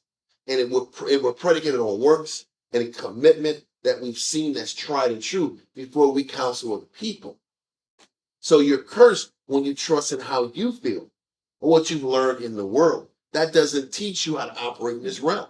It takes years of being in counsel, being in class, seeing men go up and down and gain victories and take losses to sit back and know how to counsel somebody else in the present. The Most High is not with us when we're leaning on our own worldly experience. And allow your thoughts to be corrected, because you can't really counsel if you can't be corrected. I said corrected meaning the clearest point to say is scourging your thoughts. Mhm. If other men can't challenge your thoughts, how can you challenge other men's thoughts? Mhm. Spirit won't bless that. Let's continue. Jeremiah 17:5. Thus saith the Most High, cursed be the man that trusteth in man, and maketh flesh his arm, and whose heart departeth from the Most High. What we don't understand is when we start doing things our way, we're automatically detaching from the Father. When we're not honest about our situation, we're detaching from the Father. Read on. Verse 6. For he shall be like the heat in the desert, and shall not see when good cometh. You can't see when good comes because you're disconnected to reality. Yeah. You're in a delusion. You can't see the good because I'm fixated on what I'm not getting out of the deal. Read on. But shall inhabit the parched places in the wilderness, in a salt land and not inhabited. In a salt land, there's no place to grow. You see how all the examples of people that trust in themselves and their own delusions, the connection is always back to land or soil that can't grow. Yeah, that's true. Listen, salted land, the Romans salted North Africa. The Carthaginian Empire, they salted the land and nothing can grow there.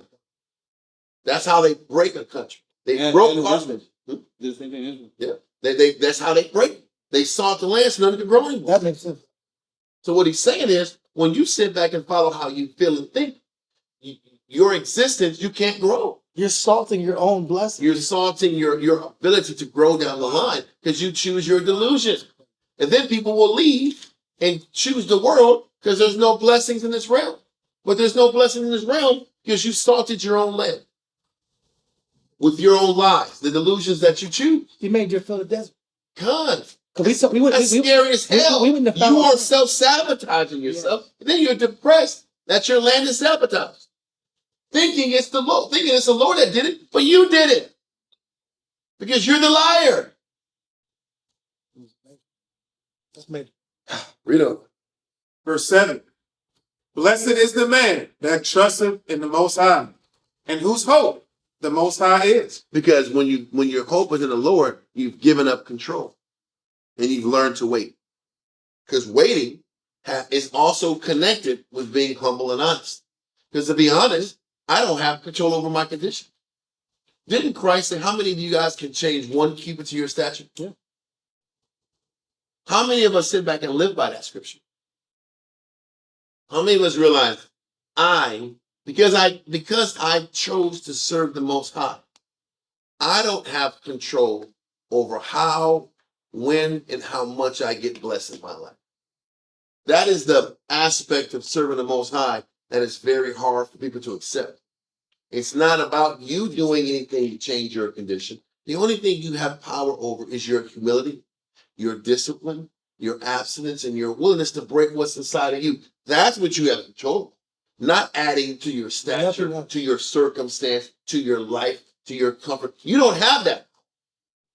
So stop lying and telling yourself that you do. Does that make sense? So blessed is the man who trusts in the Most High and his hope is in the Lord. So I'm not about thinking about how I can get out of a condition. I stay in order and I wait. That person is under fruitful ground. We don't. Verse 8, for he shall be as a tree planted by the water. You see it? He's saying the one that's humble and knows how to wait, they can grow. They can grow spiritually. But most of us can't wait. Don't know how to wait. Don't know how to detach how we feel out the situation. It's not just Christ talking about the seed and the sower and the background and the thorns and The whole Bible. Everything's about the land. And your humility is connected to good ground. Your pride is connected to salting the earth and unproductive soil. Read on.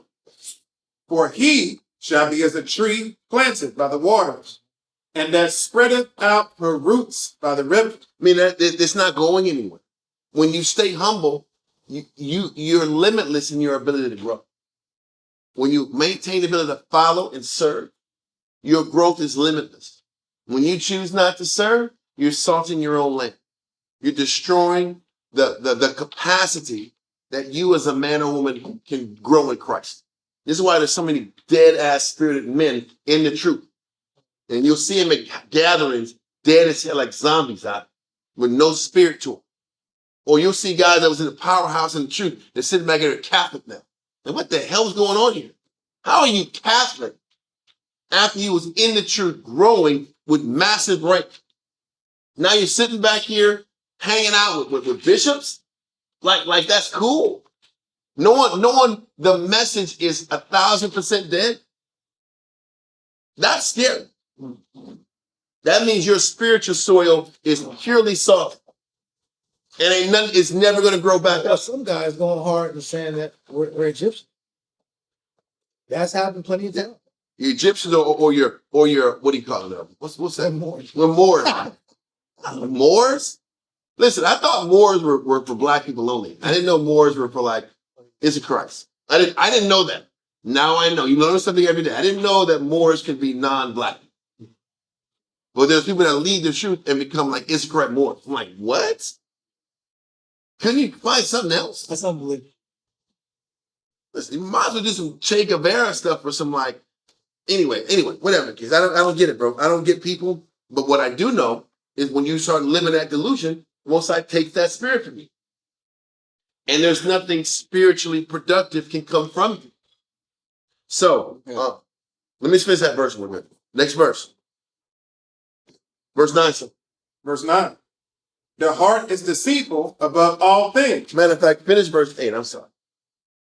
Come. For he shall be as a tree planted by the waters, that spreadeth out her roots by the river, and shall not see when heat cometh. But her leaf shall be green, and shall not be careful in the year of drought. What he's saying is when you stay humble and you follow, nothing that will come to you could break you. If you just stay humble, you keep communicating and stay honest in your circumstances. Keep going. Neither shall cease from yielding fruit. The heart is deceitful above all things, and desperately wicked. Who can know it? You can't quantify and understand that lying spirit. But give me a few more. I got to get to this one. After I get here, what verse you got? Is it like a quick one or is it a long one? Huh? Okay, go for it. 2 Corinthians 3 and verse 15. And we'll jump to 18. 2 Corinthians chapter 3 and verse 15. And verse 18? We'll jump to 18. That's the end of chapter 4. This kind of set it up. Read on. 2 Corinthians 3 and 15.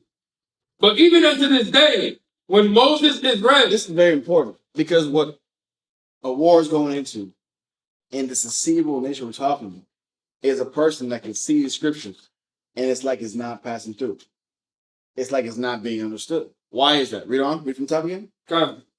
But even unto this day, when Moses is read, the veil is upon their heart. Veil stays upon our heart. Can't see it. They We can't can't get the understanding. see it. But why? Jump to verse 18. Verse 18. Why is there a veil over our heart? Why are we lying to ourselves or accustomed to lying to ourselves? Read. But we all, with open face, beholding as in a glass the glory of the Lord. Because if I can't look at myself and see a reflection, a spiritual reflection of what I need to aspire, and I can only see perfection, I can only see I'm doing okay, I'm going to be lacking these qualities. Therefore, Moses' law won't penetrate. Therefore, the Bible will not be received. Read on.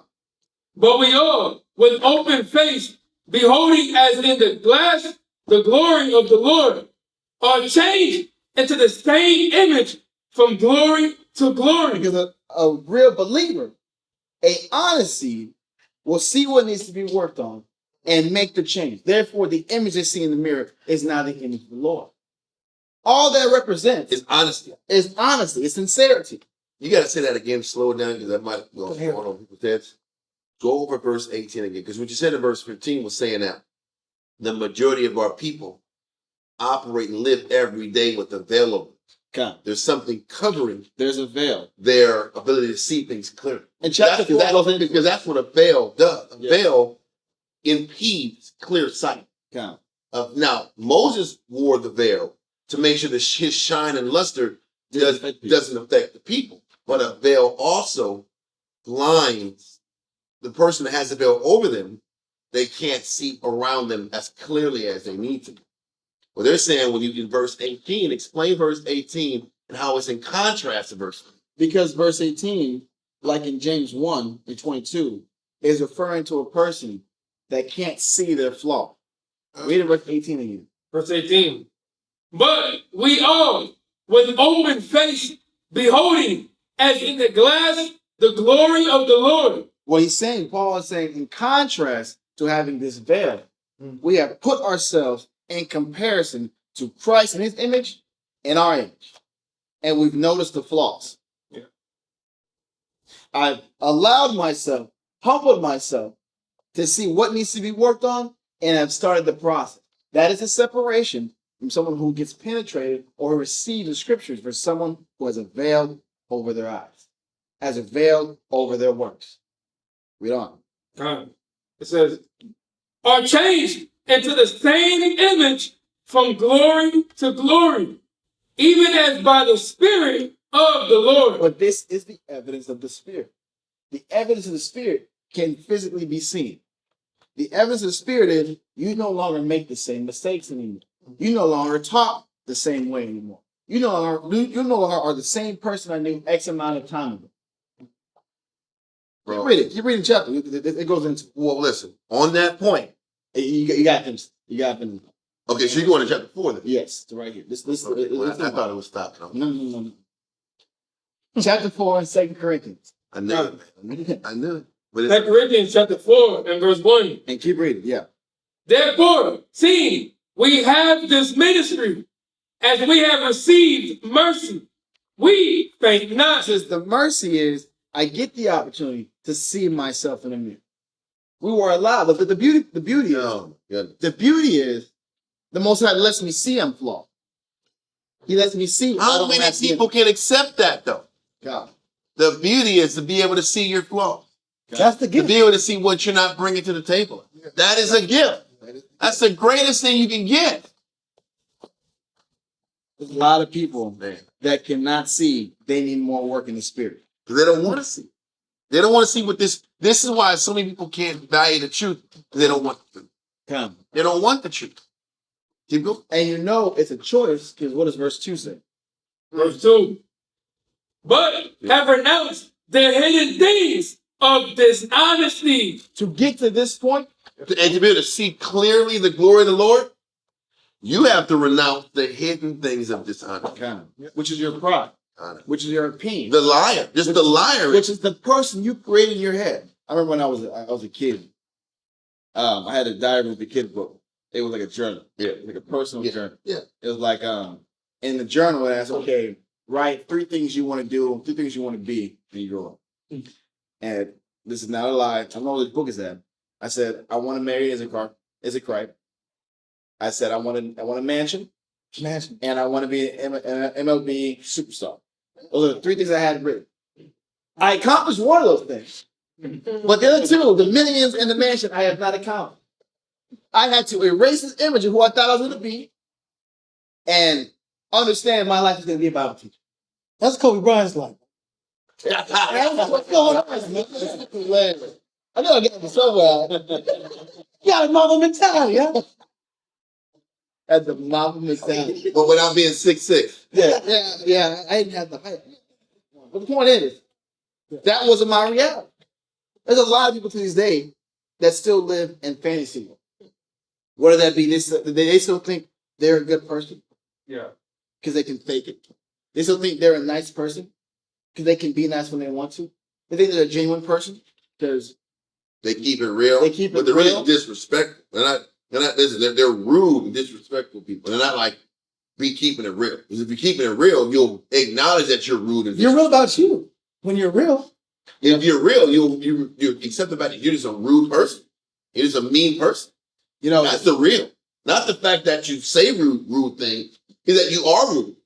Anyway, I'm sorry. No, there was an interview with this woman, and the guy was like, she was saying, like, I'm a good wife, I have 3 kids, they're successful, all that. And the guy says, is your husband happy? Yeah. I didn't ask him that. Let me go ask him. it was a hell of an interview though. But That interview, the face, he was Even my guy was she had light on her face. She asked all the questions, asked about how good she was. Yeah. Oh, She had light all over her face. But what about your husband? Is he happy? And they got quiet. Well, no, you asking about my happy. Whoa. Yeah, I get that. But is he happy? Actually, I think I have the answer. And it was like a kind of like okay. Curb your enthusiasm, B. Yeah, exactly. Like obviously, this guy is not It's a happy. clown show. Now. But she got enraged. But in her head, she was having like kids. This is everything you should amount to. But the husband, that wasn't the concern. Are we looking at the mirror? You know what? Am I fulfilling the needs of my husband as well? Or am I just concerned about the child? Am I just concerned about my career? Am I just concerned about my vote?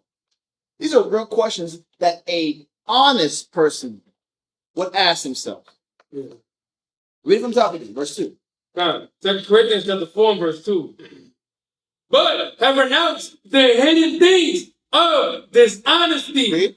not walking in And craftiness. then go through your patience point. Because the person that's not patient, the person that is not getting the blessings they want as well, their first solution is, I need to be crafty. Yeah. I need to make something shake. You have to be more creative to get what I want. I've got to make this happen because Lord ain't making it happen. Or I won't use the word Lord. I'll say the people around me aren't helping me make it happen. So I don't make it happen for myself. These are the things. Paul is listing the things that have to be gotten rid of for you to look yourself in the mirror and start matching up Christ's image and start making legitimate changes. Read on. Nor handling the word of the Most High deceitfully. And it goes into the other aspect. I can't take this word and start manipulating the people around me because I have more knowledge than somebody else. Read on.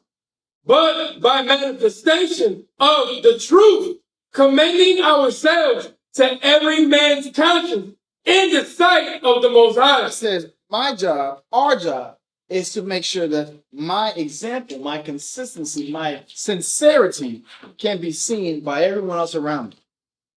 Because I'm showing the Most High this is who I am. But what about those who don't receive it? What about those that can't see this process, still can't get rid of the hidden things of dishonesty, not walking in craftiness, or using the God's word in vain? You know? It says, but in our gospel be hid, it is hid to them that are lost. If someone can't see this, and they're hearing all these words and all this counsel, and they still can't see, I'm missing something. But you choose to be lost. Exactly. You choose to be lied to. Okay? You choose to not understand. Okay? Because there's a humility process to go out and ask questions. What else I need to work on? What else am I lacking? But- And then accept the answer you receive, or you're given, and make the adjustment. Okay. You know what I'm saying? The deceitfulness is, I think I'm good. I don't need to ask nobody. Exactly. Because I don't want to hear the answer. Okay? I don't want to hear the truth. I don't want to know how much I have to change. Because I don't really want to work.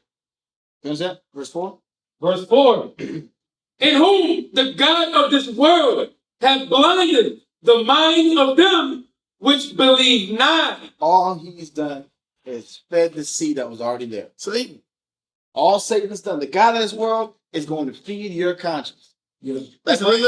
He says, the God of this world blinded the minds of them that didn't believe. Okay? So did Satan make you not believe, or you didn't believe? You already didn't believe. You already didn't believe. So he just fed your delusion to where you don't believe more. You're blinded even more. But the lie comes from you. And the God of this world is the best deceiver in the game. Okay. And will make you feel that what you think is correct. It's that simple. And you have to believe something. But the liar is in you. You have to believe the lie or believe the Lord. Or believe the truth about yourself. Either you believe the lie or you have to accept your limitation. And you're not who you think you are. You know, it's a scary concept It because is. being under delusion is literally like being under a substance. Yeah. Because you can go days, weeks, and months angry, vexed, unhappy, and not know why. Or not have a justifiable reason why. And all of a sudden you wake up and you're like, man, I was tripped. I was out the spirit. Listen, that movie Shutter Island, at the end of the movie, It's you know what he said? You know what he said? He said, would you rather sit back here and live being a bad guy or die being a good guy? In your head. Yeah. That's what he was saying. He's like, I'd rather get this lobotomy and tell myself I was a good guy than to sit back here and walk around knowing I was a horrible person. Yeah. That's what people do. I'd rather live the lie. I'd rather sit back here and kill my spirit off, lying to myself, than live in reality and see my failures straight up. And do it. People don't want to live in reality and deal with their failures. I've sat back here and failed for 10 years. I've been wicked for 20. I've been a whore for 20 years. You know, I've been a whore for 20 years. I've been sitting back here selling drugs, destroying my people, bringing poison to my people for 15, 20 years. That's me. I'm a hateful, selfish person. I have a lot of hate in me. I've been an extreme opportunist extractor. I've destroyed people's lives. I've destroyed women's lives. I've destroyed children's lives by being selfish. Can you live with that? I've destroyed souls living the life I live. Because honestly, you got to deal with the reality of you, who you are. Can you accept that about you? Yeah. I've been watching these cartel interviews. This woman goes, anyway, she goes and talks to these people that are incarcerated. And one of the interviews was about a man who did kidnappings, murders. He was a trained assassin since he was 15 years old. And I don't remember how many bodies he had. But the point was, he was talking to the lady, and she asked, do you feel any remorse for why you were, or do you think your childhood got you where you were, and do you feel any remorse? He said, well, my parents beat me, my mom didn't love me, and these guys accepted me. Do I feel bad? No, because after the third murder, you just go numb to it. Because that's experience part. Well, that means he went through some bodies and had some problems to that third. He said, you don't sleep anymore. It's not like you sleep. It's not like you rest. You get tormented, have traumas. But what else was I going to do? Either I kill them or they kill me. Or the cartel kills me. And after a while, it's just part of the job. You get paid to do it. This guy messed up. You got off, and that's your job. That's who you become. That's who we became. But the whole point of the story was he was honest in who he was. Yeah. He was honest. Yeah. I was an assassin. I did dirt. Yep. And those are the dishonorable seed. At least he accepted. He chose That's the wicked path, and that's who I am. Those are the ones who are easy to judge. Everybody else is playing the middle, swearing they're good people. Okay. Not owning up to the failure and praying and working every. You know why you have to be honest with yourself? Because if you're honest about how much time you've wasted, if you're honest about how many people you've ruined, how many lives you've ruined, then you know what, maybe you will use that failure or those failures and the remorse to catapult you to actually change. Yeah. Because without being in reality, what are you going to use to fight and move forward and be a better version of yourself? Because the more you keep telling yourself you're okay, you're never going to find it in you to keep changing. But maybe if you did what made Mary Magdalene so potent? She knew what she was, and she knew what she did. And she knew the life she lived. And she accepted how foul she was and used her failures and her foulness to motivate her to sit back and live a more pious life. But when you live a lie, you can't even sit back here and muster enough motivation to change. Because most people that live in a delusion, you don't see them change at all. Because they tell themselves they're doing enough. And you look at them like, oh, don't you see how behind you are? But if you can't see how behind you are and how much damage you've done, you need that to get you to stay motivated to fight moving forward. So the very thing you need to fight and improve you never get to because you can't accept how much damage you've done. And that's the truth. Everybody can hyper focus on how they were damaged, but they can't focus on how they've damaged others and how they've wasted time and how they spit on their opportunities. Nobody wants to talk about that. How many years have you wasted God's time? Who can say that? How many years have you wasted the Lord's time not studying, arguing with brothers, not sitting back here taking change as urgent as you need to, complaining? How many times have you wasted God's time complaining about your condition? A lot of us. You got more in there? All If not, right, finish it. just finish. Verse 4, right? Yeah. Read verse 4. In whom the God of this world hath blinded the minds of them which believe not, lest the light of the glorious gospel of Yahushua, who is the image of the Most High, should shine unto them. Okay, let that go and go to Hosea 10 and 12. Hosea 10 and 12.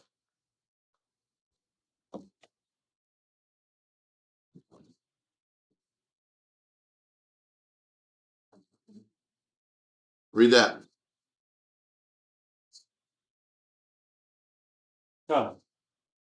Hosea 10 and 12. Sow to yourselves in righteousness, reap in mercy. So he says, if you sow right, you'll reap in mercy. The Most High will if you sit back and live a right life, a righteous life, you will get payback. Read on. Break up your fallow ground. But you can't sit back here and operate in righteousness unless you break up the fallowness of your mind. The fallow ground is the hard dirt, is that hard soil that's in all of us. You can't begin to learn. Christ can't enter into you unless you sit back here and break those delusions. Turn over the soil so your soil is palatable to the word, for the word to enter. But you have to do that for every spiritual arena, whether it's studying, communication, pure outlook, all of those different categories, all of those lusts of the flesh in their own way is fallow ground. So are you sitting back here breaking up the fallow ground of a lack of faith, breaking up the fallow ground of selfishness, breaking up the fallow ground of a negative outlook, the fallow ground of skepticism, the fallow ground of selfishness? That you have to break up every aspect of the fallow ground or lust in the flesh in your life. Read on. break up your fallow ground, for it is time to seek the Lord, till he come and rain righteousness upon you. Listen, so what is it saying? While you're waiting for the Most High to bless you, you have to break up all those delusions. That's what you're supposed to do while you're waiting. Break up the delusions. Be more honest in all the arenas of your life, all of the spiritual arenas you're at. Break up the fallow ground so the word can actually penetrate. Everybody's waiting for a blessing, but don't know how to wait when they're wait for a blessing. There's plenty of things to fix if you want something good to happen in your life. Break the fallow ground of your motivation, the fallow ground of your low motive, your low spiritual motive, your low motivation, your low desire to fight you. Work on that while you're waiting for the Lord to send you a blessing. The rain is the blessing. He's giving you the word, but are you breaking up that dirt so when the water does come, you'll see some growth coming from it? Everything is in an agricultural speak, because that's how it would stick in our head back in those days. And hopefully it sticks in our heads this way. Let that go. We're going to 1 Samuel chapter 6, verse 1 through 7. We're going to go fast with this. 1 Samuel chapter 6, verse 1 through 7. 1 Samuel chapter 6, verse 1. And the ark of the Lord was in the country of the Philistines 7 months. And the Philistines called for the priests and the diviners, saying, what shall we do to the ark of the Lord? Tell us wherewith we shall send it to its place. So listen, what's happening is, in the land of Philistia, in all the 5 major cities, the Most High is cursing these people with mice infestations, sicknesses and plagues, and hemorrhoids. He's giving men hemorrhoid plague and women hemorrhoid plague and rat infestations out. when they took the Ark of the Covenant and sent it to the 5 cities of the Philistines. Read on. Verse 3. And they said, if ye send away the ark of the Most High of Israel, of the power of Israel, send it not empty, but in any wise return him a trespass offering. Then ye shall be healed, and there shall be known to you why his hand is not removed from you. Then said they, what shall be the trespass offering which we shall return to him? They answered, 5 golden emeralds. Listen, so they said, we're going to sit back to give the Most High something back for our trespass. Give them 5 hemorrhoids, 5 images of hemorrhoids. Man, go. Listen, 5 hemorrhoid images of it, and 5 rats out, and put it on top of the archive. First of all, this council is crazy. Philistines is trying to find out what it takes to make the Most High not angry at them. And they're not asking the right questions. They're not going to the right spiritual answers to get it. They're creating their own delusion about how to make the Most High happy. Read on. And 5 golden mice, according to the number of the lords of the Philistines. Of the cities of the Philistines. Read on. For 1 plague was on you all, and on your Lord. Wherefore ye shall make images of your emerald. Of your hemorrhoids. Yeah, makes images of your hemorrhoids in your butt. Read on. And images of your mice that mar the land. And ye shall give glory unto the power of Israel. Peradventure, he will lighten his hand from off you, and from off your gods, and from off your land. Read on. Wherefore then do ye harden your hearts, as the Egyptians and Pharaoh hardened their hearts, when he had wrought wonderfully among them. Did they not let the people go, and they departed? So what he's saying is, don't sit back here and keep making the same mistake over and over and over again and harden your minds. Are we going to sit back here and keep making the same mistakes over and over and over again and not do what's necessary to please the Most High and get these curses off of us? Even the nations understood, listen, we're getting smashed. Our life is difficult. We're not growing. We got to do something to make the Most High happy. Then the Most says, break your fallow ground. If you break your fallow ground, the Most High will bless you. What are they saying? Don't be hard-hearted. Break your fallow ground. Stop doing things your way. And just give back this damn ark and get the curse out of your life. But what is They have the sense to do it though. they had the common sense to say, listen, what we're doing ain't working. Let me change it and do it the Lord's way. And hope to the Most High will bless you. We don't do that. The nations understood you got to change how you do things in order for the Most High to give you attention. But we lack that capacity. We still do things our way and expect the Most High to honor. Read on. Verse 7. Now therefore make a new cart, and take 2 milch kine, on which there hath come no yoke, and tie the kine to the cart, and bring their calves home from them. All it's saying is, listen, get 2 cows, attach the ark on it, and then let them walk off to the cities, let them walk onto the path, and let them get the thing, get it out of her hair. What am I trying to say? The hard-heartedness is not being willing to change how you do things so the Most High can actually bless you. Yeah. The nations understood it. We don't understand. The hardness is also just not being able to follow instructions. Hard-heartedness is the fallow ground. It's another way to explain, instead of just listening, I'm just going to do things my way. And they're saying, don't do what the Egyptians did. The Egyptians just didn't listen. The Pharaoh just didn't listen and kept doubling down on his way.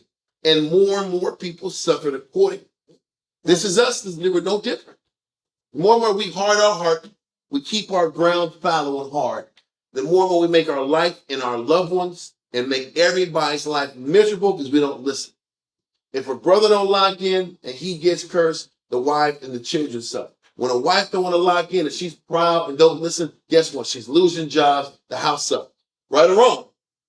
It happens to both of them. When that man ain't locking in, the Most High curses the entire family. The children have to suffer. When that wife don't lock in, guess who suffers? The children suffer.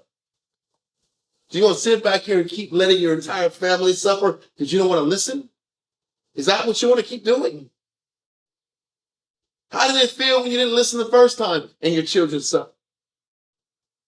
And then what happened is, if the man suffers and makes a mistake and the family gets hit, then they get mad at the wife because she ain't paying up the slack. Or vice versa. The woman's out of order. You need to be making more. If you do your spiritual side, everybody be covered. You want to be wicked and get stung for being wicked and then blame the husband for not making enough to cover your sin? That's crazy talk. But it happens all the time in Jew land. The husband puts more pressure on the wife because he's the one screwing up, and every other sister got to do double time work for his wickedness. You don't want to own up to his wickedness, but y'all for damn sure got to work the 2-3 jobs to cover my sin. And women do it too. I'm out of the spirit. Don't want to own up to the fact that all of a sudden our family got to go backwards for 2 or 3 months because I was out of order. This is why it's so important that everybody in the family does their part and stays in order so the whole family don't suffer. As a unit. As a unit. Let that go and go to Job 9:4. Job chapter 9 and verse 4.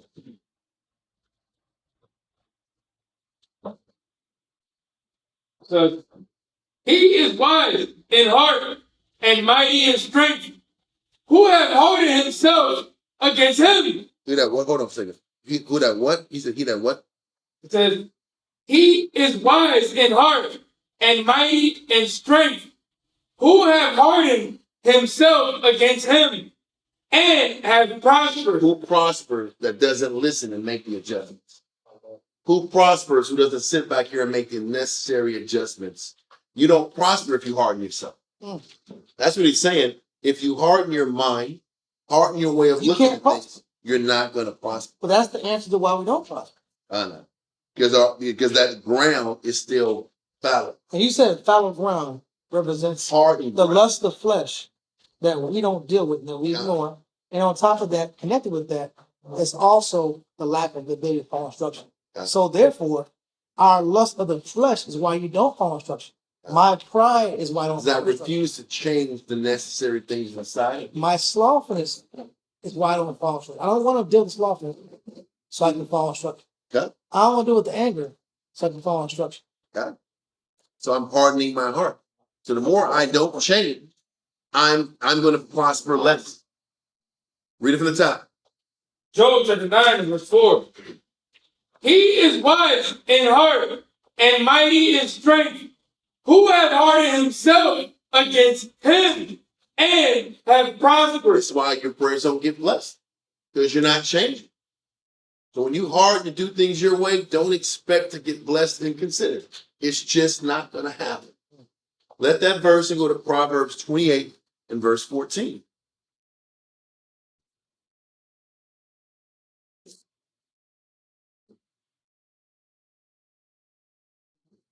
Proverbs 28 and 14. Happy is the man that fears always. Listen, happy is the person that always fears the Most High. Because if you fear him, you choose his way over yours. And you're honest. You're honest and you choose his way over yours. If I fear, He says, if you fear him, you're always going to be happy. You know, But he that hardens his heart shall fall into mischief. you're going to always fall into a situation that doesn't work the way you want it to. When you sit back here and don't break up that fallow ground in your spirit, when you keep doing it your way, you're going to keep falling into mischievous, unfortunate situations. Yeah. It's guaranteed. So Calamity. if you're not honest, calamity. and it's the truth. Everything is clearer if we just deal with the base of this is honesty and being in reality. Because when the calamities happen, we always say we don't know when this is happening. Brother, we don't listen. We don't listen to see it, to get We have counsel. We don't want to listen to them. We don't want to go to them.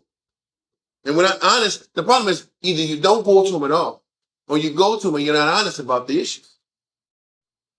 Either way, you don't get the blessings. You don't get the answer. I want to go through something real quick. Psalms 126 and verse 5. Psalms 126, verse 5, and we're going to eventually get to verse 6. This is why the class guy said this constant has to go. It takes forever, bro, but it's okay. There's layers to why we don't tell the truth. And that's why we have to take our time explaining how we lied. Because if not, Israel will never grow and will stay in these illusions. And at least if people listen to these classes, they will understand if they choose to understand. This is for those who want to understand. This is the If you don't, you'll keep lying. Either happen here, let them here. Got it. Okay. Read that. It's 126 and 5. Psalms chapter 126 and verse 5. They that sow in tears shall reap in joy. This is important. Though they that sow, meaning put work, while in tears. It didn't say while, but that's what it means. They that sow and do this work in tears shall reap in joy. But what does the tears mean? Because there's a lot of different types of tears out there. He says, they that sow in tears shall reap in joy. We're going to go to a couple verses to get clarity about sowing in tears. So go to Acts chapter 20 in verse 19. Acts 20 and verse 19. Acts 20 and 19. So this is an example of sowing, doing the work of the Lord in tears. Really? Serving the Lord with all humility of mind. He says, serving the Lord with all humility of mind, which explains honesty. It talks about being aligned between your words, actions, and reality. So serving the Most High with your words, actions, and reality. Riddle. And with many tears. But these tears matter when you're honest. These tears matter when you're in the battle. And you can just own up to what's hard in your life. Cry it out. Face it and move on. Part of having honest tears is to sit back here, experience real battles and real trauma because you're choosing the right thing to do, but the reality of how hard your battle is right in your face. So crying because you're in the battle and you're choosing the right thing to do. And even though you're choosing the right thing to do, you're in pain and you're in the middle of a battle and you accept that the battle isn't easy. Those are honest tears. A lot of us don't even get into reality to even own up to what's hurting you, to what's difficult for you. It's nothing wrong with crying. It's nothing wrong with being in tears and in pain if you're fighting a battle that's not easy. But you're honest enough to own up to what's really hurting you and what's hard and how you might feel low in the midst of your battle. There's no shame in that. There's no shame in accepting this is hard. I'm trying my best, but this isn't easy. That's honoring it. What are you gonna say? Like how you say, just because you have courage doesn't mean you're not going to be afraid. Mm-hmm. Yes. Listen, to have courage is not the absence of fear. It's the acknowledging of fear, and you still press on. To actually fight your battle in Christ doesn't mean you're not going to say that these changes that Christ is trying to get you to do are not hard.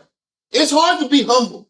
It's hard to be honest. It's hard to look at yourself in the mirror and acknowledge what you aren't bringing to the table. If somebody didn't like that, that person put the thumbs down does not like to be I honest. didn't see that one. It's honest. I'm going to say maybe they meant to push the thumbs up and they pushed the thumb.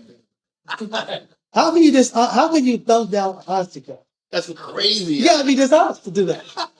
You telling me So so. what you're saying is the person that thumbs down in honesty class isn't honest. That's what you know. Only honest guy's gonna say, yeah. A dishonest person will say, I don't agree. Of course, because you're dishonest. That's the motivation behind saying lie. That's so funny. You earned your thumbs down. But I'm telling you, I didn't. And it's okay. Get a sticker for that. That was a good one. That was a switch, like you always say that. That was a switch. But that's the truth. The truth is, going back, hold your verse. But Psalms 126:5 says, they that sow in tears shall reap in joy. But it's how you sow in tears. The sowing in tears is when you're in the proper humility of mind. When you're honest about your condition. You're literally fighting a battle, serving Christ, and you're enduring suffering. You're enduring loss for having spiritual principle. And you're acknowledging how hard it is. There's nothing wrong with that. You're acknowledging the battle, but you continue moving forward. He says at the end, that person will face joy because they're honest about the battle, honest about how hard it is, and they continue to do that which is right. That's how you know you're in the battle. Read verse 19 again.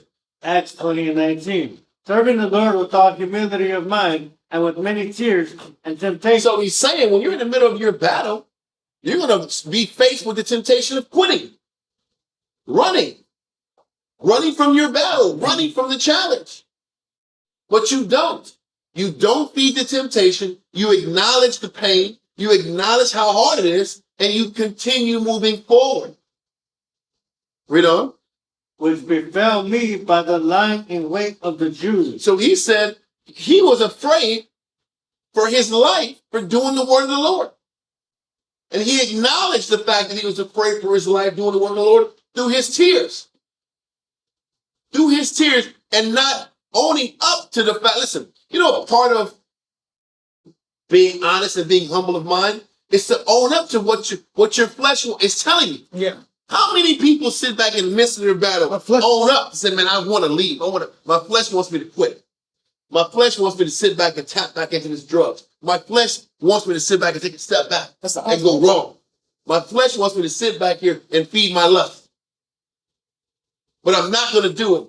But I'm not going to lie. I'm hurting right now. How many people are honest like that? Because that's how transparent you have to be to actually grow. And how many people are honest? None of us, or a lot of us say. We're not honest about how hard something is. We're not honest about being vulnerable about why I can't get over the hump. But he said those type of tears, when you sow with those tears, you'll find joy in the back. You actually get blessed. When you're honest, you're in pain, you can acknowledge your pain, you can acknowledge what you want to do in the flesh, and you continue moving forward. That's the kind of archetype the Most High can work with and build up and bless for the later times once you get past your battle. Does that make sense? Let that verse go and go to Hebrews 5:5. We want to sit back here and be so tough and be Teflon, and that's not how you fight your battle. You don't fight your battle by being Teflon and show nobody nothing.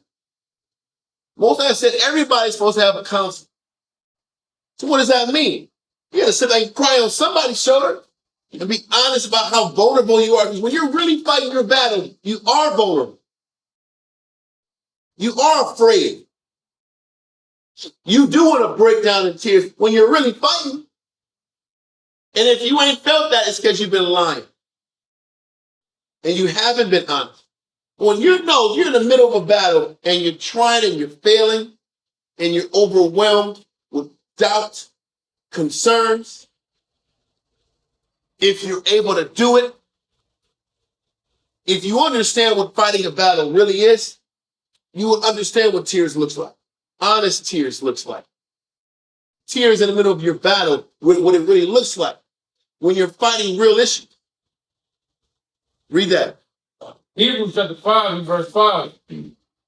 So also, Yahushua glorified not himself to be made an high priest, but he that said unto him, Thou art my son, today have I begotten thee. So Christ didn't sit back here and glorify himself like he was on a level when he came down and served Israel. Read on. As he said also in another place, Thou art a priest forever, after the order of Melchizedek. So listen, he was a priest, but he didn't carry himself like a priest. How did Christ carry himself in the middle of his battle? Read on. Who in the days of his flesh, when he had offered up prayers and supplications with strong crying. That's the crying that ends up earning you the joy. When you sit back here, when did he cry? When did he have strong crying? When did he sit back and send up prayer and supplication with strong crying? In the days of his flesh. What was the days of his flesh? What was the temptation to do? Where was this? Remember, he was about to die. Yeah. And he knew death was coming. He knew death and crucifixion was coming to him. He knew it was coming to him. And he could see it before it happened. And he was crying tears of blood. And he was like, listen, what was the temptation to do? Let it pass. Send 12 legions of angels and leave. That was the temptation. Just like all of us have temptations to run from our battle. So he's saying, listen, even Christ sat back here, had strong crying because the flesh wanted him to run. His flesh wanted to run. And he chose not to run. So, once again, like Amiathia said, courage is not the absence of fear. Having faith in serving the Most High doesn't mean there's the absence of wanting to quit. The absence of wanting to run. The absence of the thought that, man, maybe this ain't for me. But a spiritual person can acknowledge, man, my flesh is rolling hard. My flesh wants to quit. My flesh doesn't want to fight this battle. Sometimes you got to say it out in the atmosphere. Let somebody check those thoughts so you keep going. He said those tears will bring you joy. But those tears are based on honesty, not lying. Owning up to who you are so you can grow. Even the worst of you. Bring out the worst of your issues so somebody else can build you up and push you past those weak, vulnerable moments that we all have. Read verse 7 again. Hebrews chapter 5, verse 7. Who in the days of his flesh, when he had offered up prayers and supplications with strong crying and tears unto him. Listen, our Savior had to deal with strong crying and prayers. You know what the crazy thing is? Aren't we supposed to walk his footsteps? Right. So that means when you're really in your battle, when it's really something that's challenging, you are going to shed some tears. You are going to want to be vulnerable. You are going to want to quit. It's nothing wrong with that thought hitting you. The problem is the thought hits you and you don't say anything about it. And you feed it and you fuel it. Instead of acknowledging it and letting somebody do what? Forge your thoughts and continue moving forward. People be thinking if you have a strong negative thought, that's a bad omen. No, that's just a battle that needs to get brought out to the surface and overcome, which will bring you joy at the end. Read on. When he had offered up prayers and supplications with strong crying and tears unto him that was able to save him from death, and was heard, and that he feared. Listen, think about this. He said he gave up strong prayers and supplication. Well, he gave up prayers, supplications, with strong crying and tears unto him, which is the Most High, that was able to save him from death, and was heard in that he feared. So the Most High heard and acknowledged his fear, and the Most High had the capacity to relieve him from what he was going through. But did he? He still let him go through it because he had to go through it. And he acknowledged his vulnerability. What is that? Why is that important? Because we have to voice our vulnerability in our battles. The Most High said he did what? He heard and was heard in that he feared. Christ was afraid of death. And in the middle of his prayer and supplication, he revealed to the Father that he was afraid. And he was supposed to reveal his vulnerability to the Most High. Just like we're supposed to reveal our vulnerability to our elders and the Most High. So we can be strengthened to continue even though you're in fear. Christ had to reveal his fear and still face it. That was honest tears, honest crying, honest acceptance of the battle that a lot of us don't operate it, don't know how to operate it, and wonder why we don't get blessed. Because this is what keeping it real is. That's keeping it real. Owning up to what you can't do and what you're deathly afraid of. Get it out in counsel. Own up to it, and then let somebody show you how to fight through it. That's how you grow. Read on. Verse 8. Though he were a son, yet learned he obedience by the things which he suffered. He learned obedience by the things he suffered and what he communicated. He learned obedience through his humility of mind and his communication and the acceptance of what he had to go through. It was the whole gamut. He did learn obedience through what he suffered. But what does that mean by what he suffered? He had to acknowledge his pain, acknowledge what he didn't want to do, and still do it. And allow the Most High and his thoughts to push him and keep him in reality and keep pushing forward. Let that verse go and go to Hebrews 12 and verse 16 and verse 17. Now that is the righteous crying and righteous tears. That's the type of sowing of tears that bring you joy. But then there's other tears that don't bring you spiritual joy. And this is an example of tears that don't bring you joy. Read on. Hebrews chapter 12, verse 16. Lest there be any fornicator or profane person as Esau, who for one morsel of meat sold his birthright. So Esau gave up his birthright for some damn steak tartare. Read on. For you know how that afterward, when he would have inherited the blessing, he was rejected, for he found no place of repentance, though he sought it carefully with tears. So some people who are fighting their battle cry in the middle of their battle and push through and overcome. Other people do what they want to do, make the selfish move, and then once they realize what they lost, then they cry. How many people do that? Many people call for counsel after they sin. How many people sit back here, make the selfish choice, and then call about how to get out of the selfish choice? And then cry about any counsel. The spiritual person is in tears in the middle of their battle, and they fight through it. The carnal person acts selfishly, doesn't follow counsel, doesn't ask for counsel, and then after he finds out that his decision was wrong, then they seek counsel. Those are devil's tears. Those are tears the Most High won't honor. The Most High honors tears when you sit back here and ask for counsel in tears in the middle of the battle and choose the right solution. How many of us do that? Very few of us. Very few of us sit back here in the middle of the battle when it hurts. Then you ask for counsel. Then you get clarity. Then you get pushed through it. We sit back here, commit the sin, commit the adultery, commit the selfishness, take advantage of our brother, then come back to counsel, asking for understanding, and wonder why the Most High doesn't honor that move.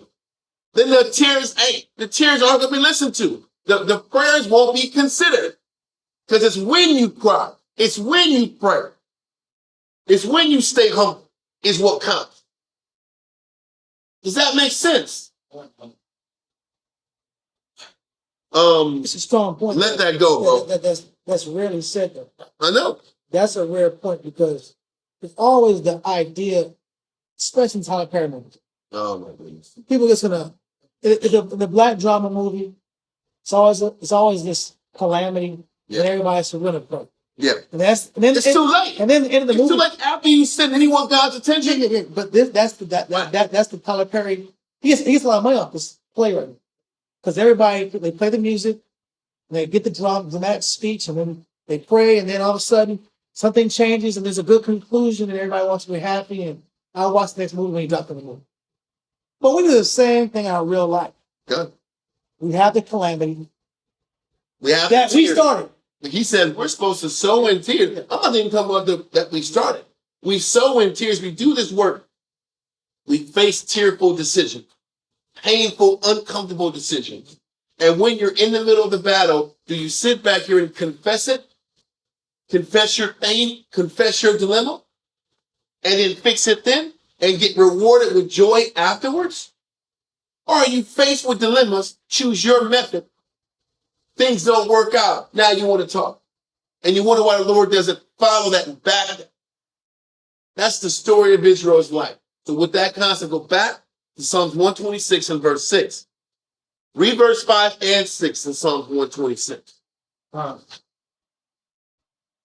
chapter 126 and verse 5 again. It says, they that sow in tears shall reap in joy. He said, when you sow in tears, doing things the right way, doing things decently in order, and staying honest, you will actually reap in joy. Read on. He that goeth forth and weepeth, bearing precious seed. He says, if you sit back here, go forth and weep, bearing precious seed, meaning fighting your battle, applying what? Applying Christ. The seed is what? It's Christ. When you're sitting back here following Christ's method, but you're in the middle of your battle, going forth weeping, but you're bearing and holding on to Christ's method, read on. Shall doubtless come again with rejoicing, bringing his sheaves with him. Now, you gotta listen to this. I'm gonna say it again. It says, he that goeth forth and weeping, bearing precious seed, meaning you're crying, you're hurting, you're in the middle of your battle, but you're still holding on to Christ's method, shall doubtless come again with rejoicing, bringing his sheaves with him. That is something, if we just held on to that mindset, you might be in pain, you might be sad, you might be going through it, but you're still holding on to Christ's method. Those are the ones who end up being rejoicing, happy at the end. But too many of us are trying to hold on to Christ's way. We're crying and we throw away Christ's way and we choose our way. And when we don't get blessed, now we're in tears. Nobody ever said that doing things the right way is easy. Nobody ever said living honorable is easy. Nobody ever said doing things the right way means you don't have to suffer and be sad and go through pain and loss. But you have to bear that sadness, endure that grief while holding on to that precious seed. The word and the method has to be more precious than what? How you feel. Christ's method, Christ's doctrine, the scriptural doctrine has to be more important and valuable and precious than whatever you feel while you're holding. What you're holding. What you're holding is more important than any emotional high or low that you ever faced. And if you can do that, at the end, you'll be rejoicing. You'll reap in joy at the end. Does that make sense? With that, matter of fact, let me see if this is the one I want to go to. Because that gets hard now. That's it. That's it.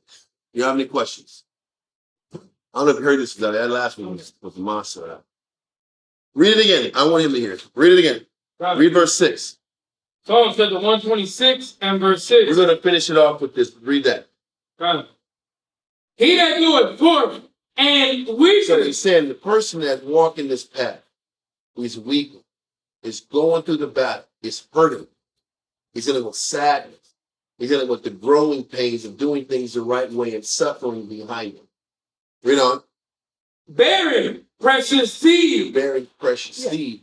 But listen, the seed, the word is precious. It's more precious than how you feel. It's valuable to you. It's more valuable than how you feel. It's more valuable than what you're losing.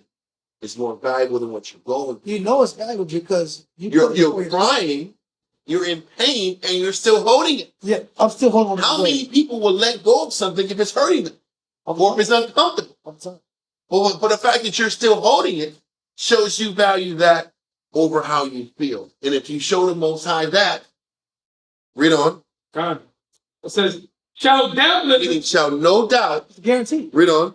Come again with rejoicing. You will find happiness and joy if you learn how to apply Christ's word despite the sadness and the abandonment and the isolation that you feel sometimes when you have spiritual principles. We've seen that. Every day we see it. But we've seen in particular when a person says there's no other way but forward. Yeah. And I'm not doing anything else but following the counsel. That's what and I'm not doing anything else but studying and applying until I get it. We know it's guaranteed. Mm-hmm. The video's guaranteed. It might be a matter of a couple months, 3 months, 2 months, or 3 weeks, depending on how the Lord does or it. years. It doesn't matter. I don't want to put time to it. Yeah. But the point is, do you show Christ that his word and the applying of proper counsel and doing things at Christ's pace and intensity level is more important than the discomfort and the sadness and the pain of what you're going through? Yeah. If you can show that, you will undoubtedly be blessed and rejoice. And At the end, you shall reap that. You will reap joy. The growth. But you won't get joy unless you can hold on to this seed in pain and in tears. We throw the Like Christ gained the glory. Christ defeated death. Yeah.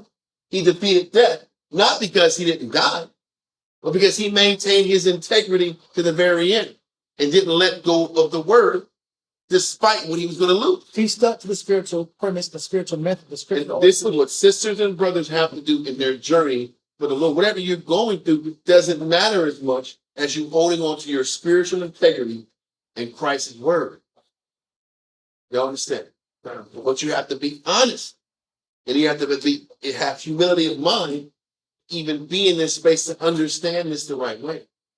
Then you can grow. So that was what Acts 20 said. You got to have humility of mind. Sit back and do this work in tears and still do the work the right way. Can you be honest? That's it for today. There's more, but there's no way we get to it. Go out and tuning in, y'all. Appreciate y'all time and y'all investment. Talk to you guys on Wednesday with Shalom. Shalom.